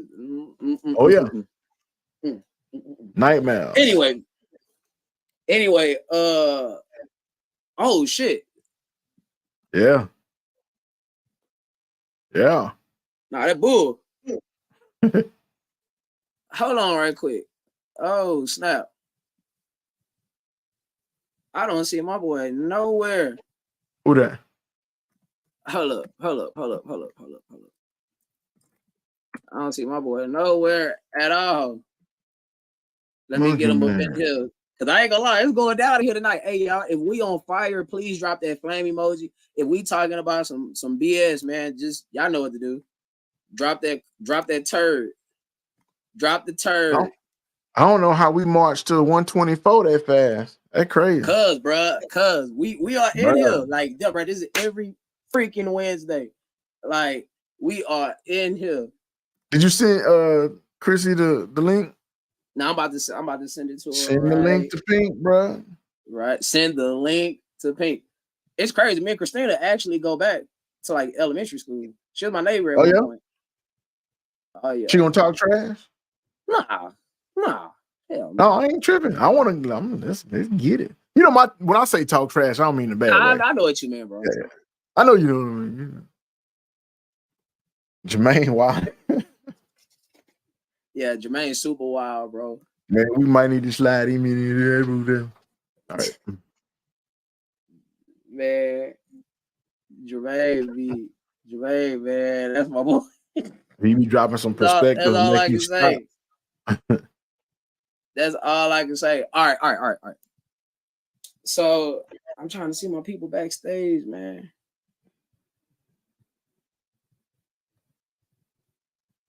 Put them both on. But yo, hold on. Let me see if we got some flames or if we got some BS. Oh man, they ain't told me nothing. They ain't telling us nothing. They ain't telling us nothing. But my boy said, I don't want to flame you, so let me make it. What a ratchet is that? Oh no. He said next week y'all can do y'all do a child support topic? No problem. Hold on. Ooh. Coming to the stage. We got my boy D Blackerfella, quick to smack a fella, should have been Cizine to Rockefeller, my boy. Man, look at Look at can it. y'all hear me? Yeah, we can hear you. What's up, Barlow? My boy up in here. We need you back on the field Sunday, my boy. You been missing in action. Well, maybe I've been missing in action. Well, go ahead. What's up, D Black man? How you living? Click the link, Pink. Jermaine, you already sent it to Jermaine, huh? D Black, can y'all hear you, D Black? There you go. All right, you muted yourself again. There you go, right there. Yeah, you good. Y'all good, man. Yeah.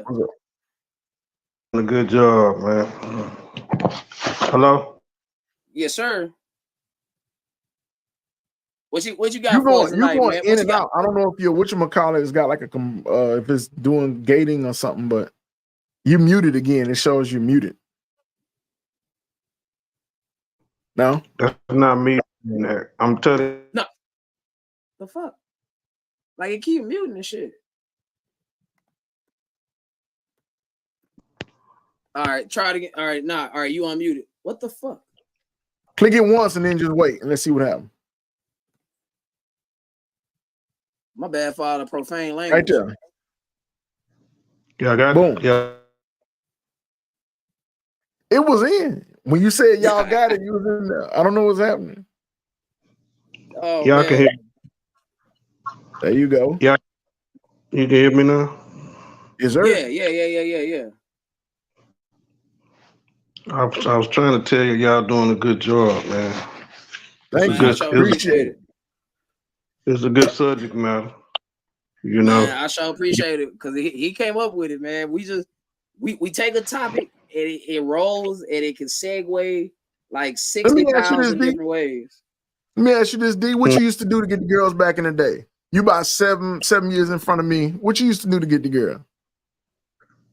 What I used to do to get the girls? What you talking about? High school? Like, because like we were talking about, dudes used to write poetry and dudes would sing or be in groups and stuff, whatever to attract the female. Play basketball, whatever. What was your thing? Oh, we was talking about that earlier. Oh man. Yeah, man. I think when we was talking earlier, when you was talking about singing, I said, man, when I used to dance, you know what I'm saying? But this is the thing though. You have to talk about a certain demographic of women though. You know what I'm saying? And that's where you have to be specific on. When I was younger, we would go to skate rink and even clubs and stuff like that. I could go into a club and we do our things. We be treated like superstars. But you got to understand when I say demographic, we talking about those particular sisters that was in that particular world and what they like. You know what I'm saying? That don't mean I was gonna get the one that's sitting at the school, that's sitting at the library with her eyes deep in the books. So when we talk about these women in particular, we have to put them in categories, and that's very important. I was listening to y'all tonight, but you have to categorize that woman because all of them ain't on. I was gonna say what we were categorizing is the age in which that what you produced personally, what was coming out of the guy was attracted to them versus just money or flash. It was like if you were a dancer, you had to practice dancing. You couldn't just get out there and know, sorry, that I don't know what in Whitney Houston's dreams is happening. I'm sorry. I'm emo. I'm Jimmy Butler. I'm emo. All right. That caught me off guard. But yeah, so like singing, you had to practice that. That came out of you. Dancing came out of you. It was your talent, something you did.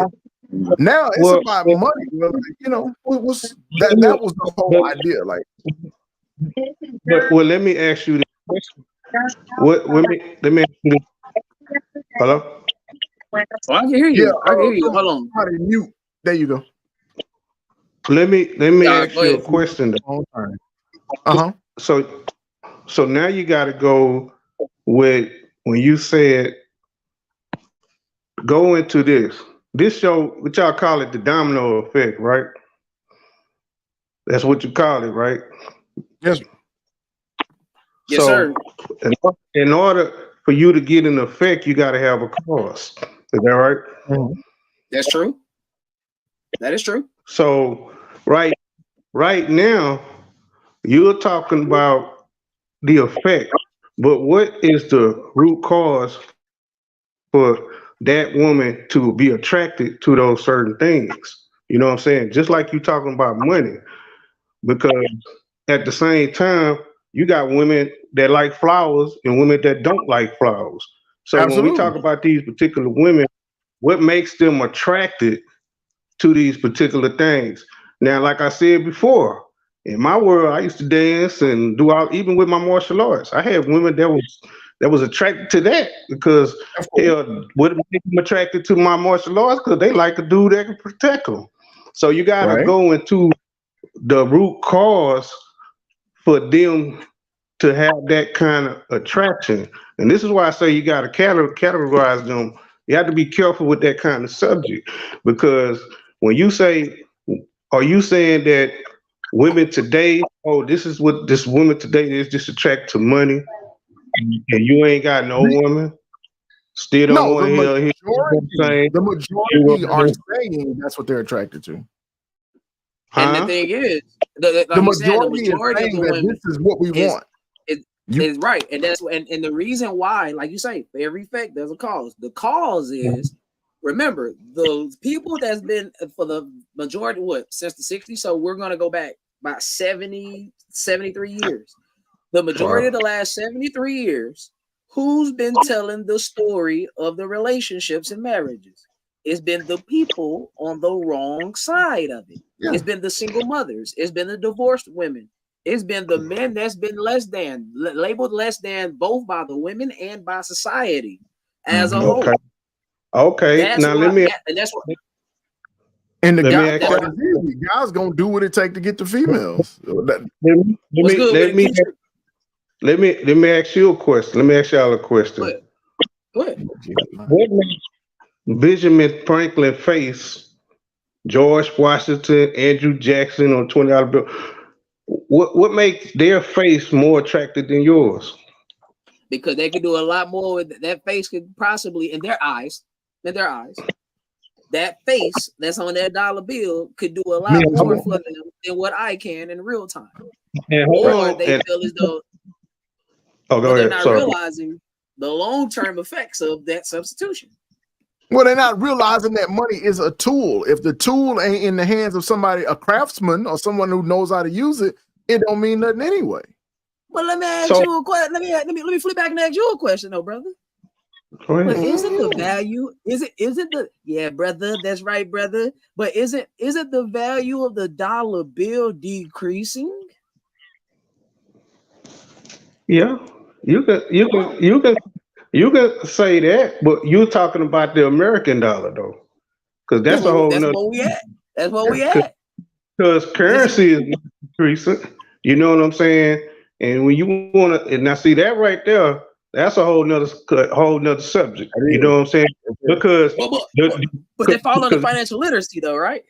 If you're gonna go with that question, then what makes the dollar bill valuable for you to spend it? The perception, the same reason that they desire it over your face. The perception, the perception of family and Black community and Black and our ethnicity has been almost utterly destroyed. We don't care about family. If you go look at some of the comments tonight, we're not family based and family oriented. We talk about desire, feelings. I deserve to be happy. I deserve to be. We get divorces because I deserve. I don't. We don't. You went this way and I went this way, and I deserve to be. Forget the oath. Forget the commitment. Forget God co-signing that. It's about how we feel. Bible said we become lovers of ourselves. We are not family oriented. That once that perspective changes, then everything attached to it begins to. And that's why I said, like, back in the, but what happened along the way is we lost perspective, and everything that we're speaking on. What you about to say? Let me ask y'all a question. So this whole thing that y'all saying about this family, we lost the family perspective and all that. Is that the woman's fault? It's our fault. It is our fault.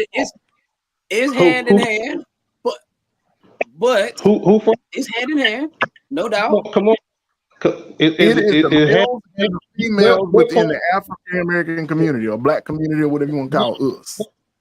What part do men play in that? Because if you think if we gonna sit down here and say, but men, men are born to be black people, right? Last week. Well, I'm about to answer your question. Last week, didn't I touch on? I said we lost leadership along the way. We lost the image of what real leaders were. The Minister Farrakhan's, the Malcolm X's of the world, the J. Cole's of the world. I know that's a more the real ones. They've been pushed to the background. They've been pushed to the background. Yeah, my bad. I'm sorry. Like they've been pushed to the background in favor for the dope boys, the gang bangers, the shooters, the riders, the finessers, the jackers, the scammers. So let's elaborate on this when we call this the domino effect. Cause see what y'all doing, y'all saying about these sisters that are attracted to money only, and y'all kind of agreeing with what I'm saying. Where did this come from? See, now y'all saying that okay, we don't have that family value, and if you know anything about society and community, the family is the makeup of the community. So absolutely, the nuclear family that is. We are like we are like what you call in science. They say the atoms is the makeup of everything. The family is like those atoms. So at the same time, let's get to this here because I want to stick to this what we was talking about. Mm-hmm. What part do we play as men? The men who's supposed to be born to be leaders of the home. You're supposed to be born, huh? We lost real transparent leadership along the way. We pushed down the Minister Farrakhan's of the world, the the Michael Blackson, is it Michael Eric Dyson? Michael Eric Dyson, sorry. The Michael Dyson's I'm gonna call him Michael Blackson. But you know what I'm saying? The Michael Eric Dyson's of the world, like we pushed those down and we pushed up the dope boys, the jackers, the finessers, the scammers, the people that made money at a faster rate, even though they substituted morals and ethics to obtain said dollars. We fell for that though. That was pushed on our community with music videos and all that other stuff, and we went for it. And what sucks is that we are the less impressionable species out of the men and women, but we became impressed by less than. That's what I was saying. Guys are simple. We're gonna do it for the females. The reason why clubs get packed is because the females there and the dudes pay to get in. Where the females at? They over here. All right, let's go. We're always gonna be attracted. That pool is always gonna be there. But like you said, not having anchors, not being disciplined, not being deliberate with your actions, We just went with it. We went with that swing. The dope boys and all that became impressive to the females. So we wanted to change our image to fit that to get the females. And so now it goes to the question, flipping to how I began it, and what was the effect? The effect was whenever led up to where we are now.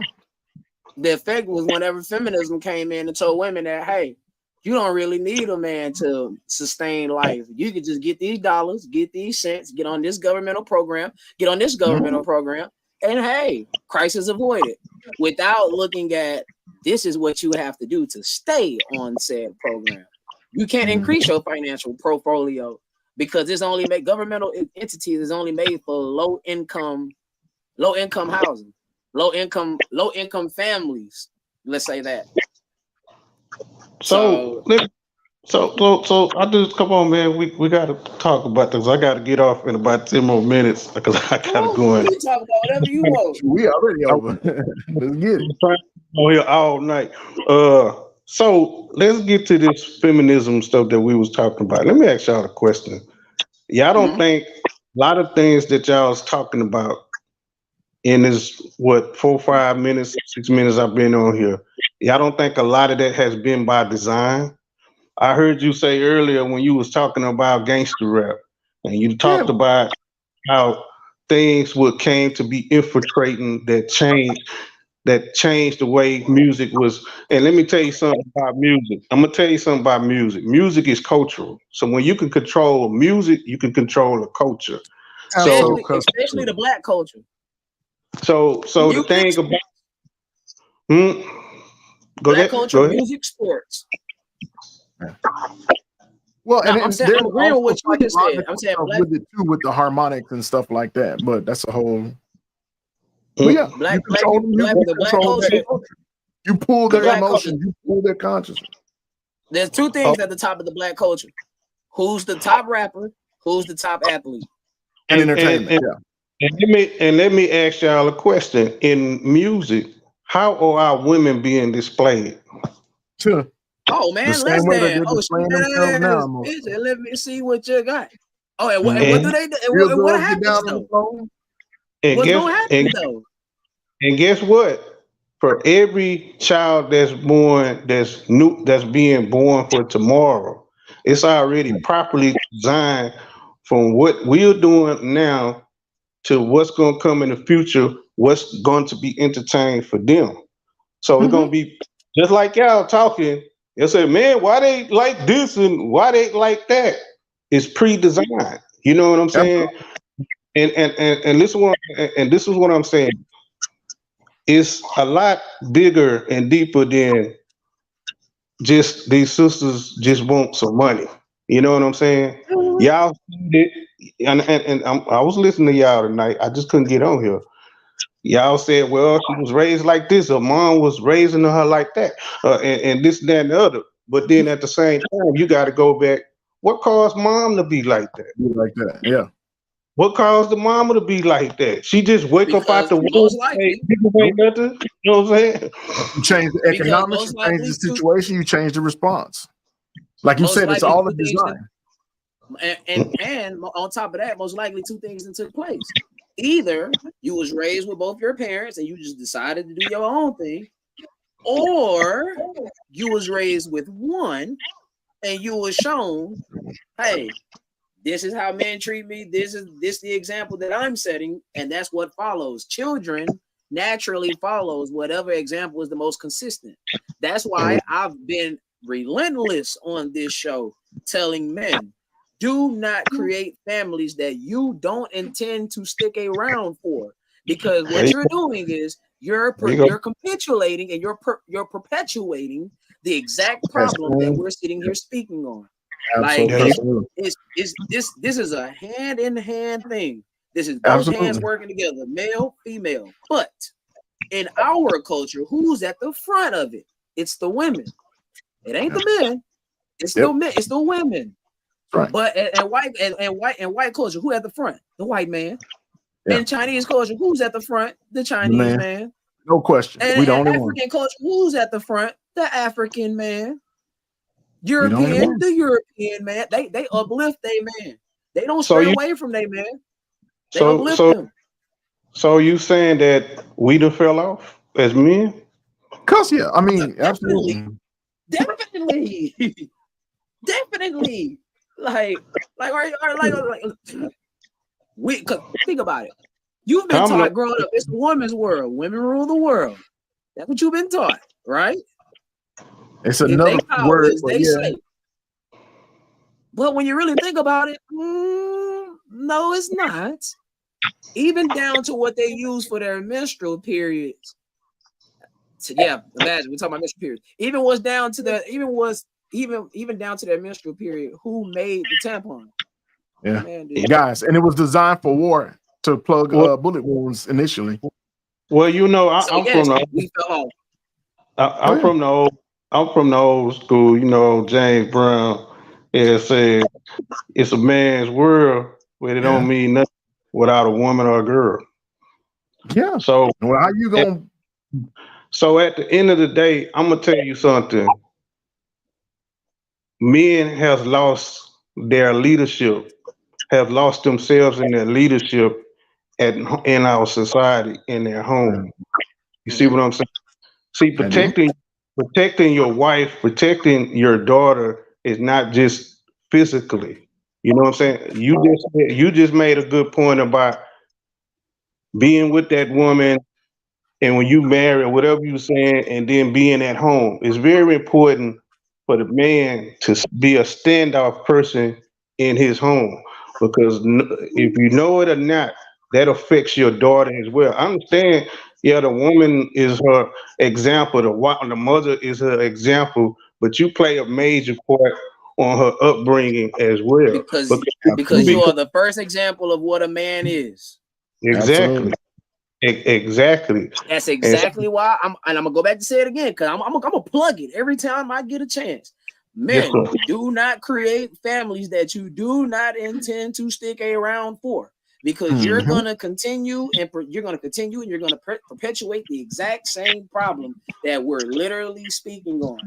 Yes, we hold a part in this too. This is not just the women, like it's us also. Because if we're not the leaders of the culture, that's because we've accepted the back road.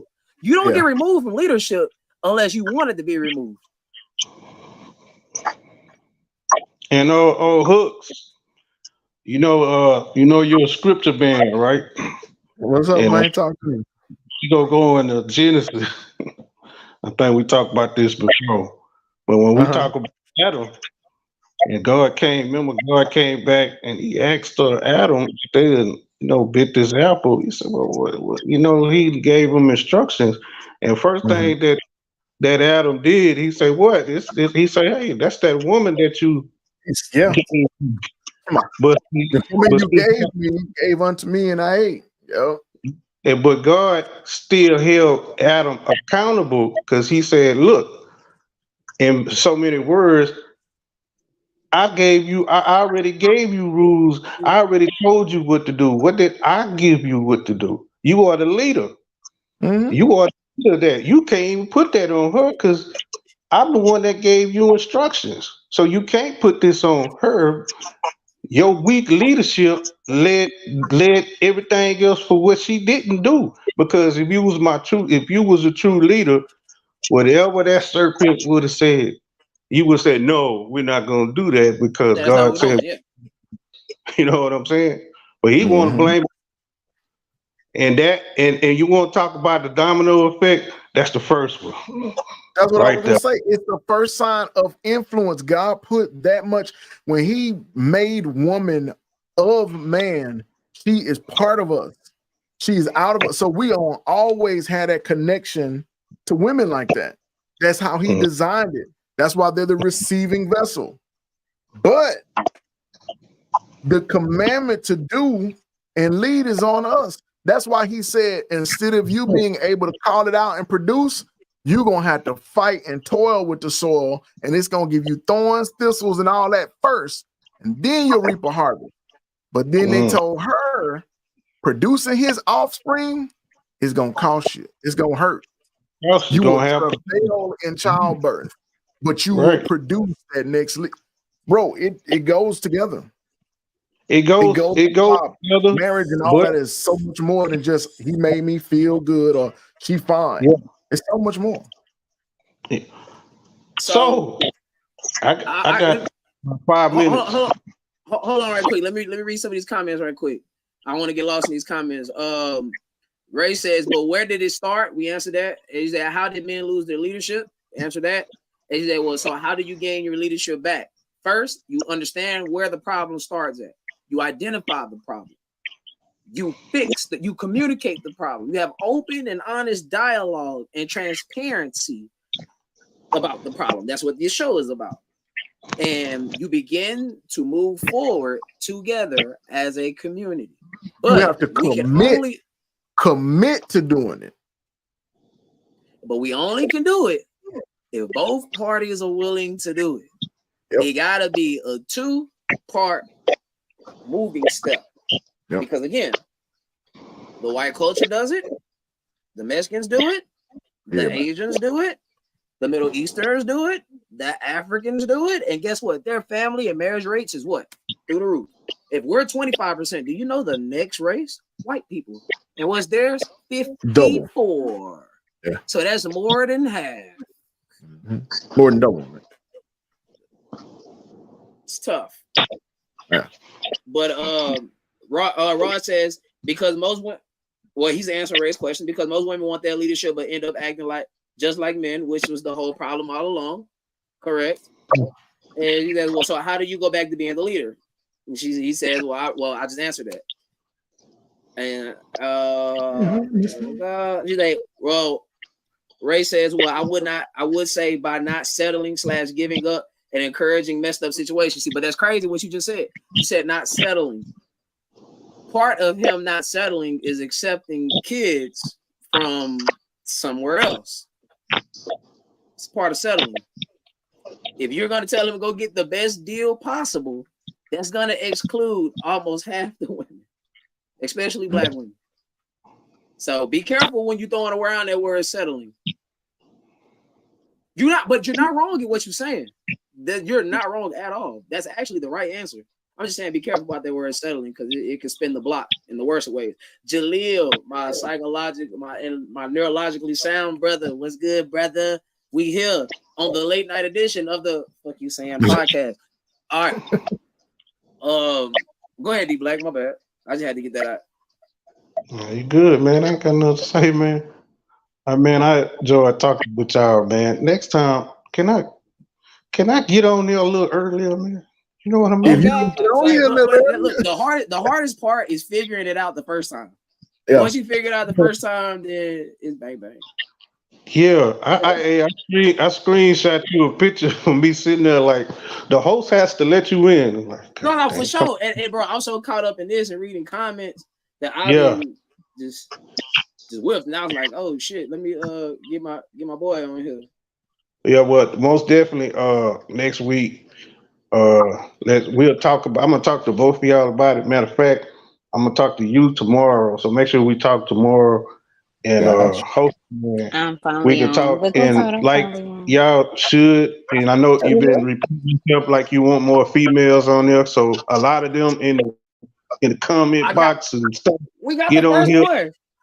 Yeah, get on here, man, because your woman has to speak for herself. You know what I'm saying? We coming, Christian. I'm gonna mute your mic in 1 second.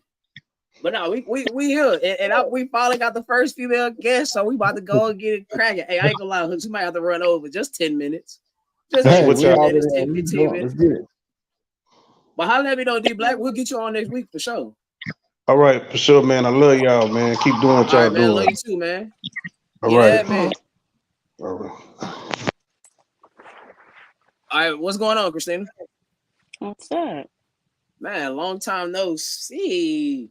It's been so long. It's good to get you on here for the people. You understand? Go and introduce yourself for the people that don't know. I'm Christina. I'm Christina. Yes. First female guest. You feel me? I've been waiting. Look, I've been waiting because y'all was. You've been waiting. All right, so go ahead, get it off your chest. You here now? Okay, so Where y'all at now? Because I know I done missed some stuff. We just talking. Go for it. Yeah, let me see. Bro, we can go back. We can go back to what we talked about earlier. Yeah. Okay. So to answer the little child support stuff, he's on child support for different reasons. Everybody's reasons is not the same. But I feel, and I'm going to say from my own point of view, you said we should notice the signs. If you know my child's father, if anybody in the chat knows my child's father, you would know he came from an amazing background, 2-parent household, parents was married for over 30 plus years. So did I know the signs? No. Did I see the signs? No, not until I got pregnant and the responsibility started hitting in. Then I seen the real him. The real him. And remind you, we were best friends for over 14 years before we even dated. I remember. You know what I'm saying? So everybody's reasons are different. No, you do not. Sometimes you see the signs. I'm not gonna lie. Sometimes you see the signs and you need to take off running. But in that situation, we sat down, we had a talk, we planned out our child and everything. Our child was planned. You know what I'm saying? Our child was planned. So how he ended up acting after our child was born, that was a totally different person that I've never seen before. How long ago was that when your child was born? 2 years ago. 2 years ago. I'm gonna go by fast. What? Oh, yeah, my baby's 2. She looked like she 4, but yeah, she 2. So what do you think the cause was that made him change? Because accountability. He does not like accountability. He does not like He didn't show any responsibility. accountability before then, or he just decided no more accountability? No, it Like actually what did you see? It actually started. It like you know the saying, you never know a person till y'all move in together. That was it. When we moved in together, I seen that the lack of accountability was not there, the responsibility is not there, and it also goes back to his mom playing a part in the situation. If you do not, After? oh yeah, after I Like when got she became a pregnant, grandmama? Okay. after I got pregnant, I started seeing little bits and pieces. Like now, okay, this why you acting like that because your motherfucking mama. And I'm not a fan of being my in-laws friends and acting like, oh, we just cool. I'm not that person because I don't give a fuck if you like me or not. So with that being said, it all plays a part. When you sit down and you have a conversation with someone before you end up taking it that far, like we had conversations of how we would parent our kid. We had conversations of, different things like the responsibilities and everything. We had to talk about if we were to get married. We had to talk. The ultimate talk that everybody needs to have. We talked about finances. We were both good on finances and stuff like that. So it was never a point where I was looking like, okay, this is not it. So how do you think his mom ended up with like being able to have so much more weight on her influence after she became a grandmama, basically? Because she wanted me to act like I was one of her kids too. She wanted me to be the type of person that come to her and ask for stuff. I'm not that female to ask for stuff. I'm not. She wanted to play a bigger role in the relationship, and you like, we got she made me feel like she should have married her own son, or she should have had a baby by her own insertion. son. That's what I'm saying. Insertion, pride, ego. Continue. Well, see, and because this is what I'm getting at. 14 years, there's no way he was a sorry nigga and you didn't see the signs. There had to be something. No. I never said, don't get me wrong, I never said he was sorry. I know you did. I'm using that loosely. So forgive me for that. Sorry. He became a different person to where he switched up. he switched up totally. Right. I get it. He did a 360 from like if 180, you 360 is a full 180. Michael, circle. if you know his parents, if you ever met his parents, Michael, you would Yeah, his know dad. His dad his definitely met him. his dad was so different. Like if his dad was here, the way he's acting, his dad would never approve of. His mom is approving of his bullshit because she wants to hold Is she on to her boys to is she where approving it or influencing it? she's influencing it. There it Either is. She's way. influencing the That's what. bullshit. Well, approval means you doing it and somebody signing off on it. Influencing Shit, means it's No. I'm just helping like you if do the stuff. she the judge and signing off on it. Don't nothing move till she signs shit.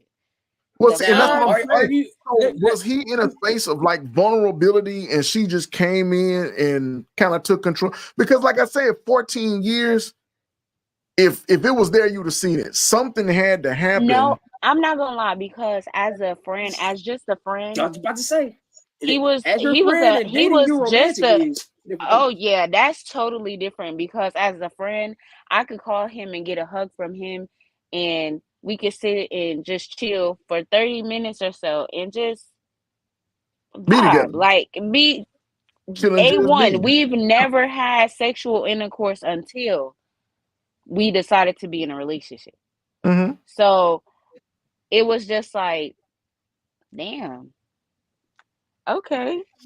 So as a But friend, we were great friends. We were there for each other. mhm. It was amazing.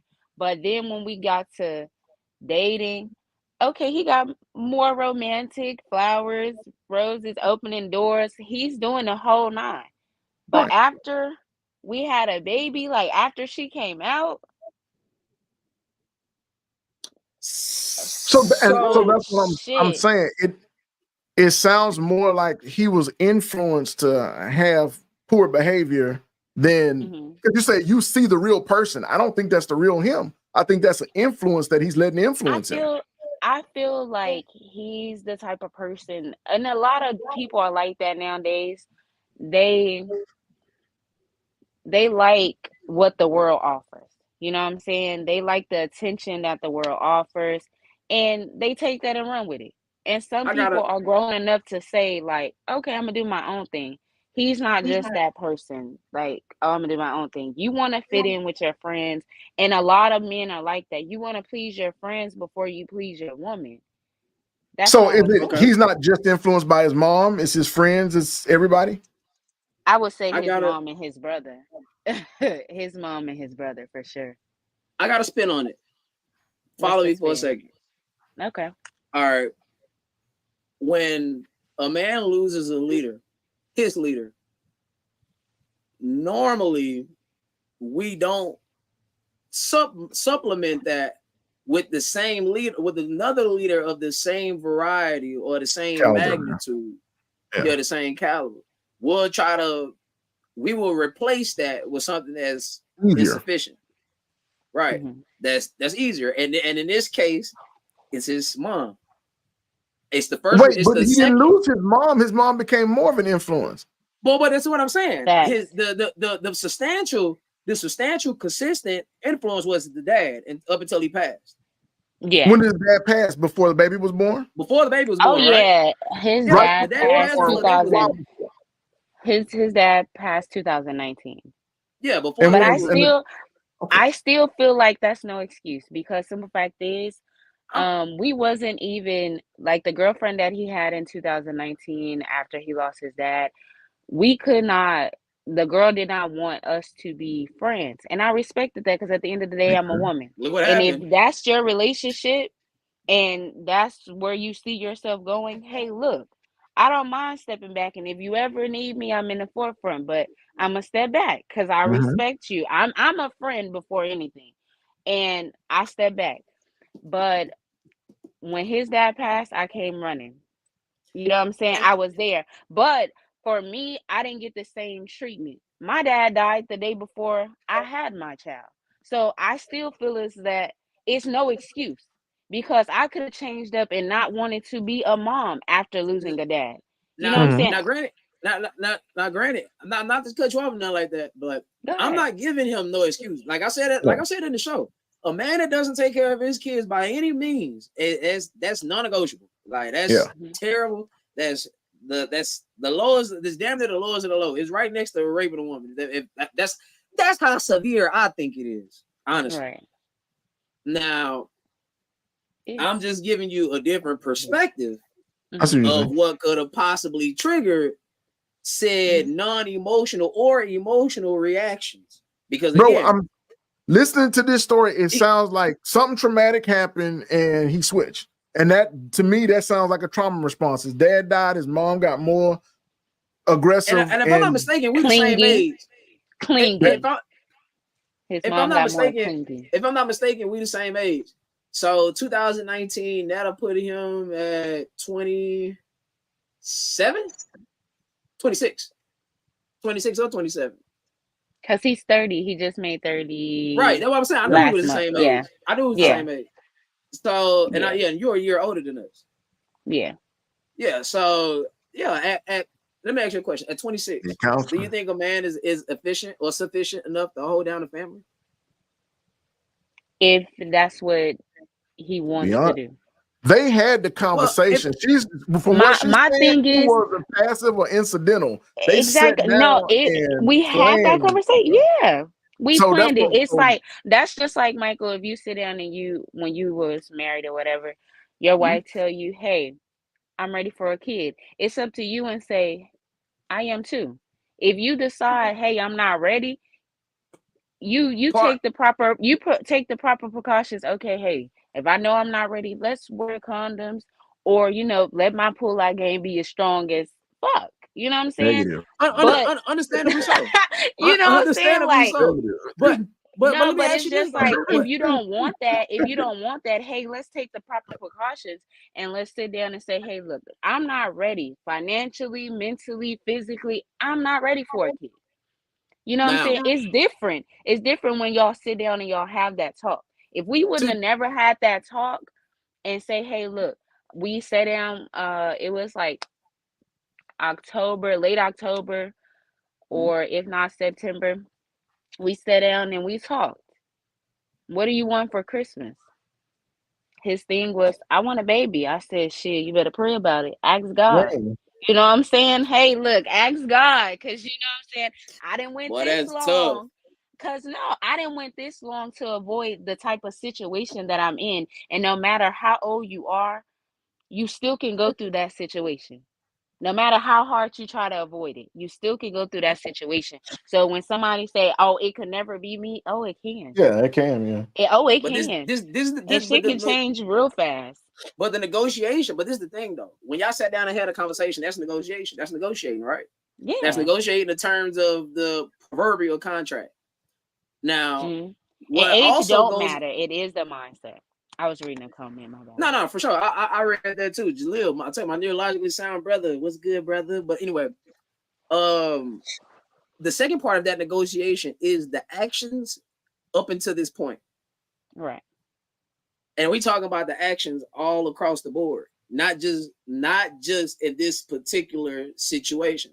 Because now, I'm gonna ask you this question: how was he as far as like taking care of responsibilities, and the consistency with that? Beforehand, you mean? Good. Yeah, beforehand. Like staying together. His credit was good. Like when I say man had 7 some credit score, he's good, caught up on his bills. He has a car note. He never behind on it. So it was there. You know what I'm saying? The responsibility was there. You know what I'm saying? Right. So to see how the situation turned out, it's like a slap in the face. I put you on a pedestal and you made me look stupid. Well, you know what I'm saying? You like made me look like an ass. But like I said, I think he's having a trauma response that he didn't know how to deal with. If he was trash in 14 years, whether you dating, skating, baiting, pick any other rhyming word, you're gonna see pieces of that. How he treat his other girls, how he talked. And he was directly when I say that wasn't him. That's why I said change. And that's why I'm saying that's the difference between, like you said, once you get with somebody, sometimes you see the real them. I don't think this is the real him. I think those 14 years before was the real him. This response messed him up, and now he all off the tracks, and he don't know how to get back But straight. I could No, that goes back to say I could have did the same thing. I lost my dad the day before having our child. You know what I'm saying? I could have been emotionless. You know what I'm saying? I could have went Well, I home mean, after having our child and just been like, take care of her. I can't do this. That is true. so yeah, And some and But I mothers have still, done that. but Absolutely. for 4 months later, after having our child and still going through the most traumatic thing I've ever went through in my life, being my dad's only child, I did not have nobody else to run to. My dad's side of the family stopped that do talking make to me. sense. You know what I'm saying? That's I why went through people I a want to keep that trauma. last name I too. went through a trauma response too. So it's just like we can use so many excuses, but It's at not the an end of the excuse. day, it is It's a an reason. excuse. It no, No, it's it a is an reason. excuse. It's an excuse. And I say it's an excuse because simple fact is us as women can go through the same exact traumatic response and we still come out on top. Because why our Women can mindsets have a begins to cycle and for 3 change. days be the meanest person in the world. It depends. And You no, can't use that because as an example. I'm not gonna lie, we can, but at the end of the day, That's what I'm saying. if we know in our hearts and we want this situation and we love this man, no matter what is going on, we still gonna cook, we still gonna clean, we still That's gonna not take care of true. these The kids. statistics says that's not true. Let me ask you. Let The me ask you a divorce question. rate says that that's Who not true. who's more likely to lead with their who's more likely to lead with their emotions? The man or the woman? Women. Right. So whose entire life is literally predicated based off of how their emotions is either intact or in disarray? Women. That's right. So that by default means who's better equipped to handle their emotions? Should be. Who more than likely is better equipped to handle their emotions? Men. No, women. Men Should be. making emotional decisions, they end up in prison. They in trouble. A lot of them. That's They why in 85% of prisons are populated by men. I And don't know, mostly because men. my emotions almost led me to jail. Yeah. My Well, emotions almost had me locked up. They weren't and gonna Ray let says me out. Ray says it's called a balance. And you're right, it's definitely It called is. a balance. But it's the imbalance that exists that well, I mean, literally you can't dictate how a person responds to trauma. Yeah, you And that's can't. what I'm saying. But It's not an but excuse, I'm but not it gonna may be the lie. reason why. I'm not gonna lie. At the end of the day, Well, it's not an when excuse. you were led right growing up, and most people that have a good stable household tend up being the fucked up individuals nowadays. Tend up tend It all I think I depends. gotta Because push back on that. You're right. I don't I know, will say this. some A people lot of them nowadays be they faking on the are. outside, but on the inside it's Yeah, toe up. So I think that exactly. it does look like that. Yeah, it does, because at the end of the day, I went through hell and back growing up. But you would never notice how I went to school. You wouldn't have never noticed. You wouldn't have never seen that. Girls Because are Let simple much me fact better equipped is, at doing that too. well, I did not let what happened inside bother me outside. And a lot of people nowadays let outside come inside. And Yeah. that's where we're having a problem. And that goes to say breakups don't usually happen because of cheating. It happens because you let outside come inside. I would agree with that more than cheating. Because Absolutely. my grandparents was married over 30 plus years. My grandfather cheated one time and my grandmother found out. It wasn't until outside became inside that became a problem. Shame. Yeah. When it starts. didn't we say that on this show though? When I was Yeah. like, bro, back in the gap, you don't think your grandparents you don't think your grandfather Because messed around? but you don't, but you never see them ending it. Because why? It takes a lot Commitment to family. to stay. You know what I'm saying? And you can stay because, oh, you love a person, or you can stay because you have a family with that person. Older people did it because they had a family. Long as you didn't bring outside inside, that's where a lot of Come us on mess now. up. That's exactly that. We bring outside inside and think we still It's can gonna be have all his right. family. Yeah. No, it's many. I didn't seen back in the day. My grandma could have had a dude come over that's been in the family for years and bring the whole family, you know, gifts and stuff like that. Outside never harmed inside. Mm-hmm. He never was a problem. When my grandfather did what he did, outside didn't affect inside until that phone call was made. Shirley, this is Barbara. No, what? Yeah. That's what we mess up. When you don't We had that control the happen. I mean, situations, you know, we tend to. That's where the respect is gone. You know what I'm saying? That's so crazy. Oh my God. The respect is gone then. Like, And that's how my situation ended. When outside can control how we doing see, inside, it's a problem. It never was a problem with you cheating. It's a problem when you stepped out and you made her comfortable thinking she got first base. yeah. You see, making her feel like I'm the side piece. this is exactly why I want female guests on the show. I mean, I'm in here. Because she I'm in here. literally I'm just sat for here. it. She literally just sat here and said exactly what it is. Now let me add to that. And that goes back to Ray Ray saying it's called balance. It's called balance for a reason. So, with that being said, isn't it safe to say that men didn't change over the years? We are exactly No. Yeah. Men changed over the years by letting outside come inside. Wait, That's the no, change. what I'm saying. That's the change because, say for bring it instance, full circle. your parents were together for years.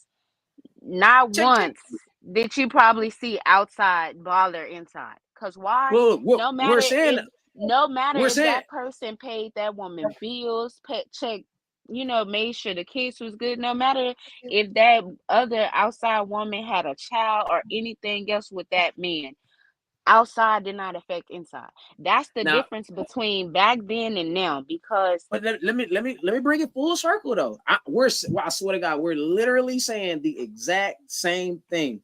I'm just about to simply loop it to show the people how what you literally just said is what we say on this show all the time. You just reworded it just a lot more thoroughly. Check this out. So, if men back then, Kalor knows, you know, Grandpa had some outside kids. We know a bunch of situations where you didn't find out about your brother or sister or your uncle or auntie until a funeral happened. Yep. Because they had outside kids and it was never bought inside. Your grandfather might have had a second life. You don't know that, nor was it any of your business. hey, I'm not talking about you specifically. But at the end of the day, everything back then was on the forefront. It was being seen. Even if we did not know exactly the full story of the situation, it was on the forefront. But it did not affect home. Men changed lately because they let it affect home. You lacking on bills. You're not bringing flowers no more. You're not bringing cupcakes for the kids' school. You're not showing up when you need to be. That's where men if we were change in the nowadays. 80s, I'd agree with you. Most of these females are not making homes with dudes that did any of that. They giving up butt in the parking lot of the club and getting married because they done smashed and it's too. If we was back in the 80s, it'd be different. A lot of females not getting that type of rope. That was the whole thing of this show. We don't have to sing for women and give them poetry and stuff like that. Women are giving themselves up because you say, hey, yo, ma, you banging tonight. Oh, really? It's not the flowers and the cupcakes and stuff. Most women ain't getting that. The standard in the bar has been set tremendously low. Yeah. Women and the thing is like, okay, women are using sex to symbolize everything. That's the problem with women. And men are just looking just because, like, at this point, just because.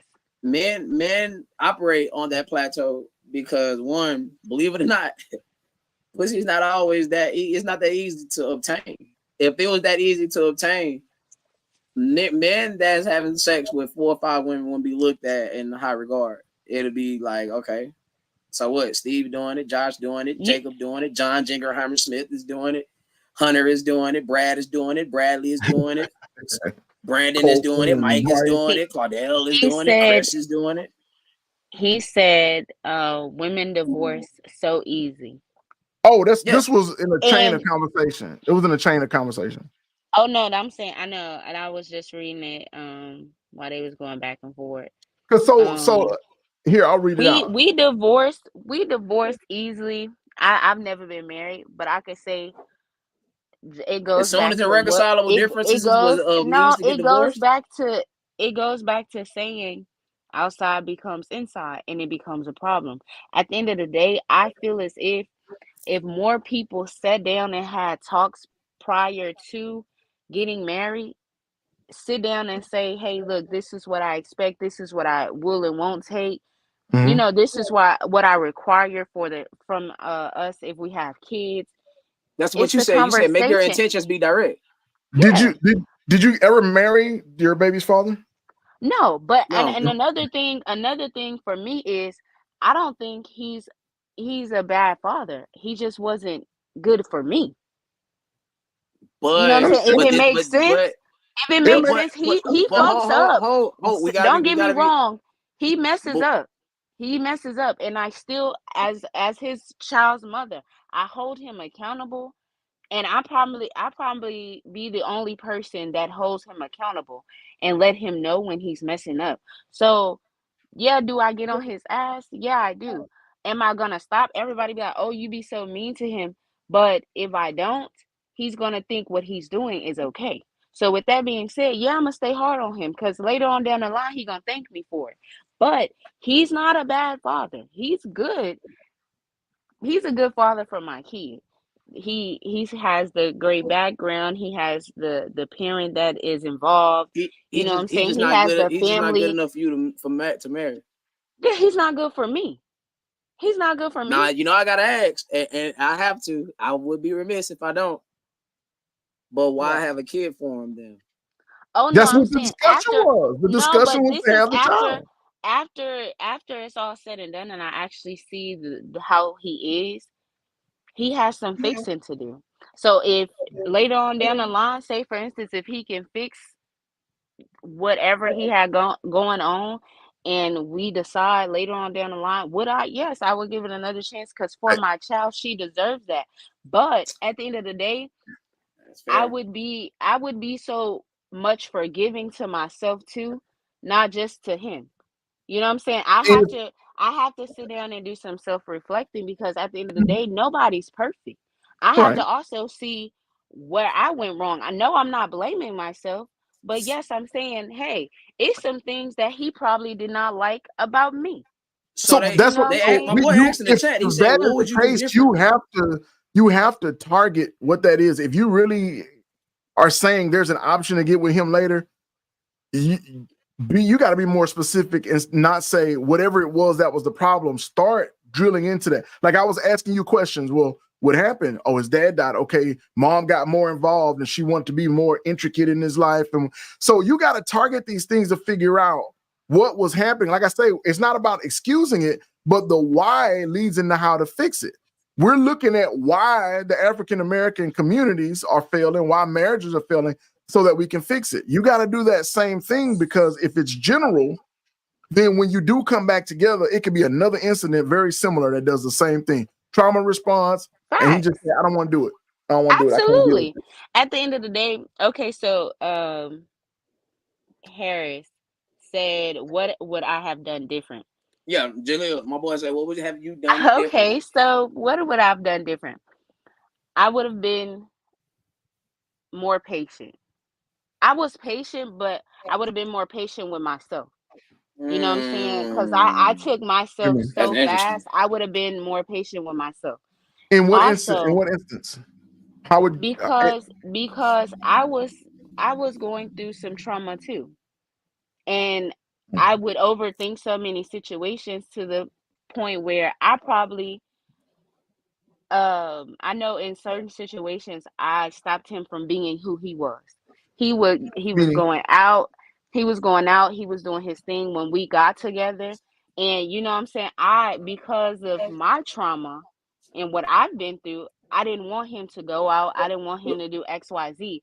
So if I was to be able to change anything differently, I would let him be who he is. did you feel that way because when you got with him in 2019, he had just broke up with the girl you were talking about? Oh no, we didn't get together till 2020. To He broke 2020? up. Oh. Yeah, he broke up with her. They broke up before his dad died. But I know they were still communicating, or whatever the case may be. First, So before we go any further, let me please acknowledge the accountability, because what you just done, I swear, most women would not even think about that. They would just blame the man, be like, "Oh well, he should have no. did this, he should have did that, he didn't do this, he didn't do that, his fault. Oh well." But you're at least acknowledging, and this is part of fixing it. You acknowledge the problem in its totality, and then you work towards a solution. But you have to do some self-reflecting. Before you get into situations, you have to self-reflect. Every situation I've ever been through, I can sit here and say I've only been in 2 real relationships since I've been grown. 2 real relationships. From the first relationship, I learned how to communicate, how to calmly communicate. You know what I'm saying? Okay. From this situation, I learned self. You know what I'm saying? I learned that you can't ignore self. You have to let a person be who they want to be who they are, because at the end of the day, when you stop somebody from being who they are, they sneak around and still try to be who they are. You Yeah, know what I'm that's saying? who they And if are. a Can't change the person have person. You to, gotta accept what it is and they are. that goes back to the comment earlier when they say you can't change a man. You can't change nobody. You Don't can't I sit on change. this You show and can't say change. dating people to You change can't them is change. dangerous? Yeah, you do have to adapt to that person's lifestyle. If you met this person doing what they do, it's up to them to change after they get with you and say, "Hey, look, I know she don't go out. I know she do XYZ. Sometimes I know I could chill." You know what I'm saying? Sometimes it does take sacrificing to be in certain situations, and It sometimes you always just have to let a person grow and be who they are. And they'll grow along the way, but if they don't, that's up to you to figure out what's next. But that at the end of the day, everybody is growing. Everybody is not the same. If a person stay the same within the next 5 years. years, it's a 5 years. problem.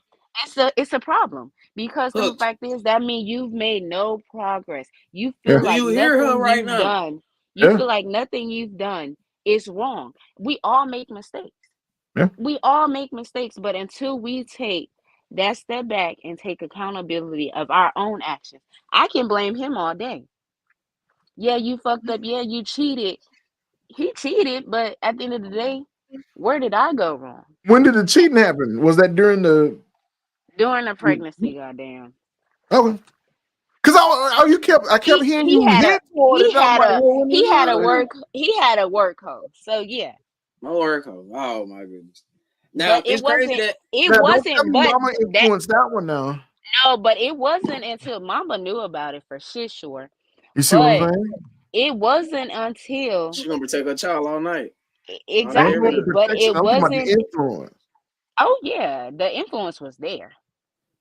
Cause Well, she when I didn't say like me. protecting You didn't. She didn't like me, but she didn't like me because I was making her son grow up to not need her. Now to I'm not be a not gonna son even say. husband. I'm not even gonna say. Yeah, that's what I'm looking for. I had him elevating to the point where not. I'm not gonna say that he did not need his mom, because at the end of the day, no matter how old you are, you're gonna always need your mother. Trust me, I'm 31 and I still gotta call my mom to help me calm down anxiety. So You hey, female, you supposed to men supposed to leave their father and mother cleave to their yeah. wife. But Oh yeah, for I got what sure. you're saying. For But sure. yeah, But at the end of the day, the cheating didn't bother me. The cheating really. didn't bother me at all. When outside became inside, that's when it started bothering me. And I say outside became inside because Get the you phone tried call. to change your whole schedule to accommodate you and her relationship, Somebody that's and not the family. you start forgetting home. You know what I'm saying? That's the part that messes up. It wasn't the cheating. I'm 31. I done been through some shit. You think it's the cheating? I met a lady in the airport. She was flying Very. because you know me, I'm always on a trip. So I was at the airport No and I doubt. met a white and I met shut up. And I met a white lady and she started helping me with my baby. I was taking my baby on a trip or whatever. And she was helping me, get my baby bag and stuff like that. And we started to talk and she said, "Girl, yes, I'm divorced." I said, "You sound happy." She said, "Yeah, 20 plus years, 25 plus years married, 30 plus years together." I say, why divorce now? She said, "Because our kids are grown." Mm-hmm. And that stuck with me. That stuck with me because I said, you know what? I see why my grandparents was together so long. No matter if they were happy or unhappy at the time, they stuck It was together because about The family. moment, the family. Family. the moment, Family. I will say this again, the moment irreconcilable differences was allowed to get put on a divorce docket, it changed everything about divorce. It literally gave women an out to say, "Hey, I I'm ain't just not happy." happy. Yeah, I'm just And not no, happy. the lady said the reason Tom why they Brady. divorced is because they were both unhappy, but their kids were But happy. that's Needed. no. I'm Yeah. agreeing with No, her. their kids were happy. She said, all our kids is grown, all our kids then went to college, all our Yo, kids is out the house, yo, and everything that's was phenomenal. good, That's and beautiful. we're still good. She said we're still good. It's just that You ain't he tied to each other. he needs to be happy, and I need to be happy. We tried and we tried and we sat down. But She said they sat down and they came to I the know. realization. realization, hey, after our but What's kids is when grown, you if it bring don't work, children, let's when go. you Thank you. bring children into the equation, it is no longer about you. It's no You It's and how longer not. you about happy. me. It's It's about not. them.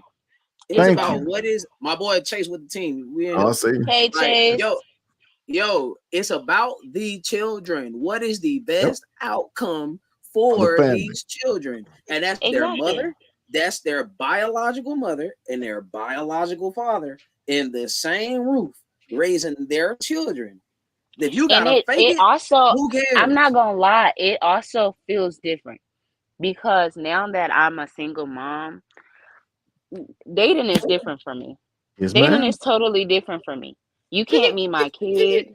oh, You can't meet Christina, you my cannot get, kid. you can't give I everything away in one show. When she I'm I showed know. sorry. me, Hey, Just save some of that, I'm man. sorry. I'm sorry. But Uncle I Dale, can't come back because I got time. I got look, time. Next we here Wednesday. every Wednesday, and I would love to have you here every Wednesday.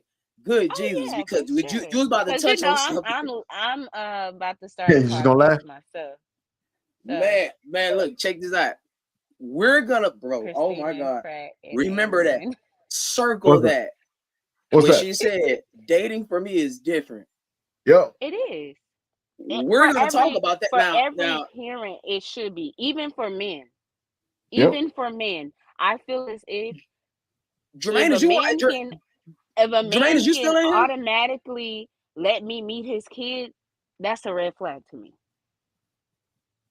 That's a red flag to me because Why is you that? can't No, even. next Okay, time. okay, let's 'Cause jot it I down. definitely want to know Jot that it one. No, down hey, because jot that down, because I jot swear that to down God, because yeah, we are gonna tap into that because it goes right back to what I said earlier. I say a lot of the women, and I mean this with the utmost respect. A lot of you are a settlement, not a come up.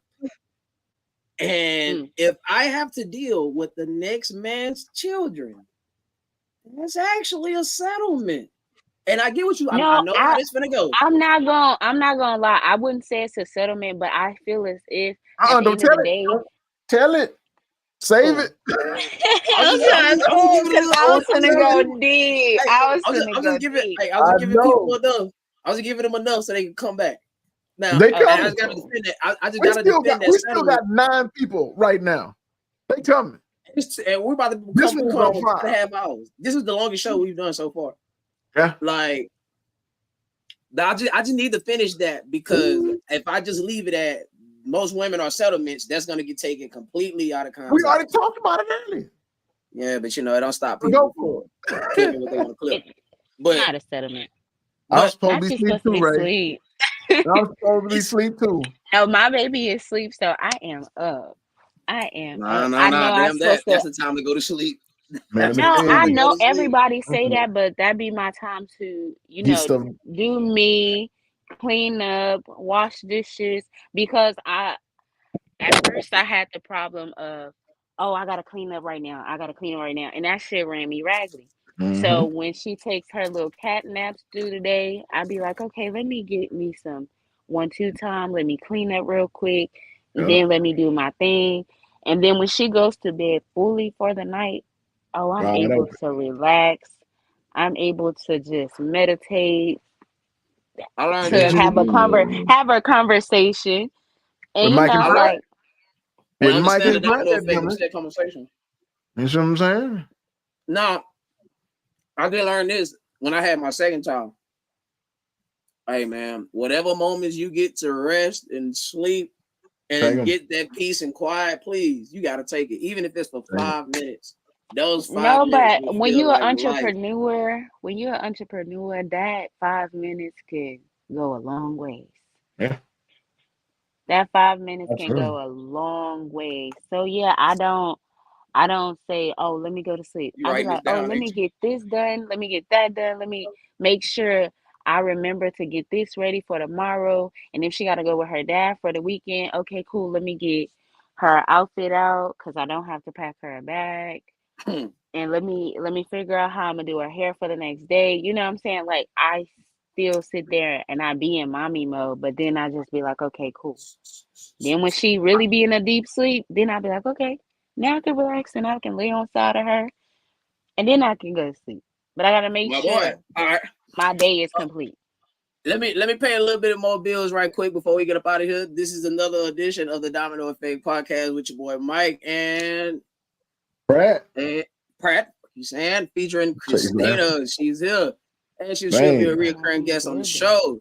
Also, don't I forget to will support be my because boy. this went good. Dude, you said what? Oh, okay. I Said said she I will be will because this because was this good. went good. Nah, for sure. Nah, don't forget to support my boy Jermaine with Talking Monkey Business with Monkey Man on. We be on there on Thursdays, Relationship Thursdays, 6:30. It pops off, but still watch the show. Even on the days we're not there, he still do interviews throughout the week, and he be having a very entertaining podcast. Make sure y'all check in and tap in. Tell him that your boy A1 and Pratt sent you. Fuck you, Sam.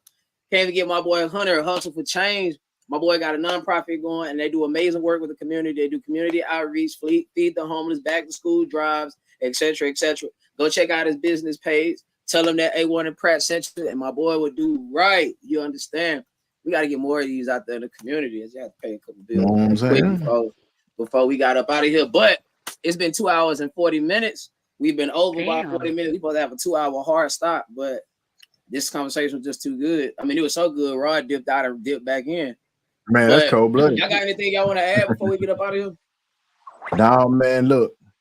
It's because we might go too deep. I'm trying to tell you. We might go too deep again. You might go too deep. For sure. If you can't give it all away on one show, I've learned that during the first show. Wasn't that Christina earlier talking about pull out game and stuff like that? We can't pull out this conversation talking about Look. Oh, that's funny as hell. No, for real. Okay. Okay. That was a good comeback. Yeah. But wrap it up. Yeah. We gotta wrap it up. Put some protection we gotta wrap it up with an XL. Durex might slip off and continue the conversation. Oh God. Not slip off. This boy here. Oh man. That's how many kids you got, Mike? 4. 4 daughters.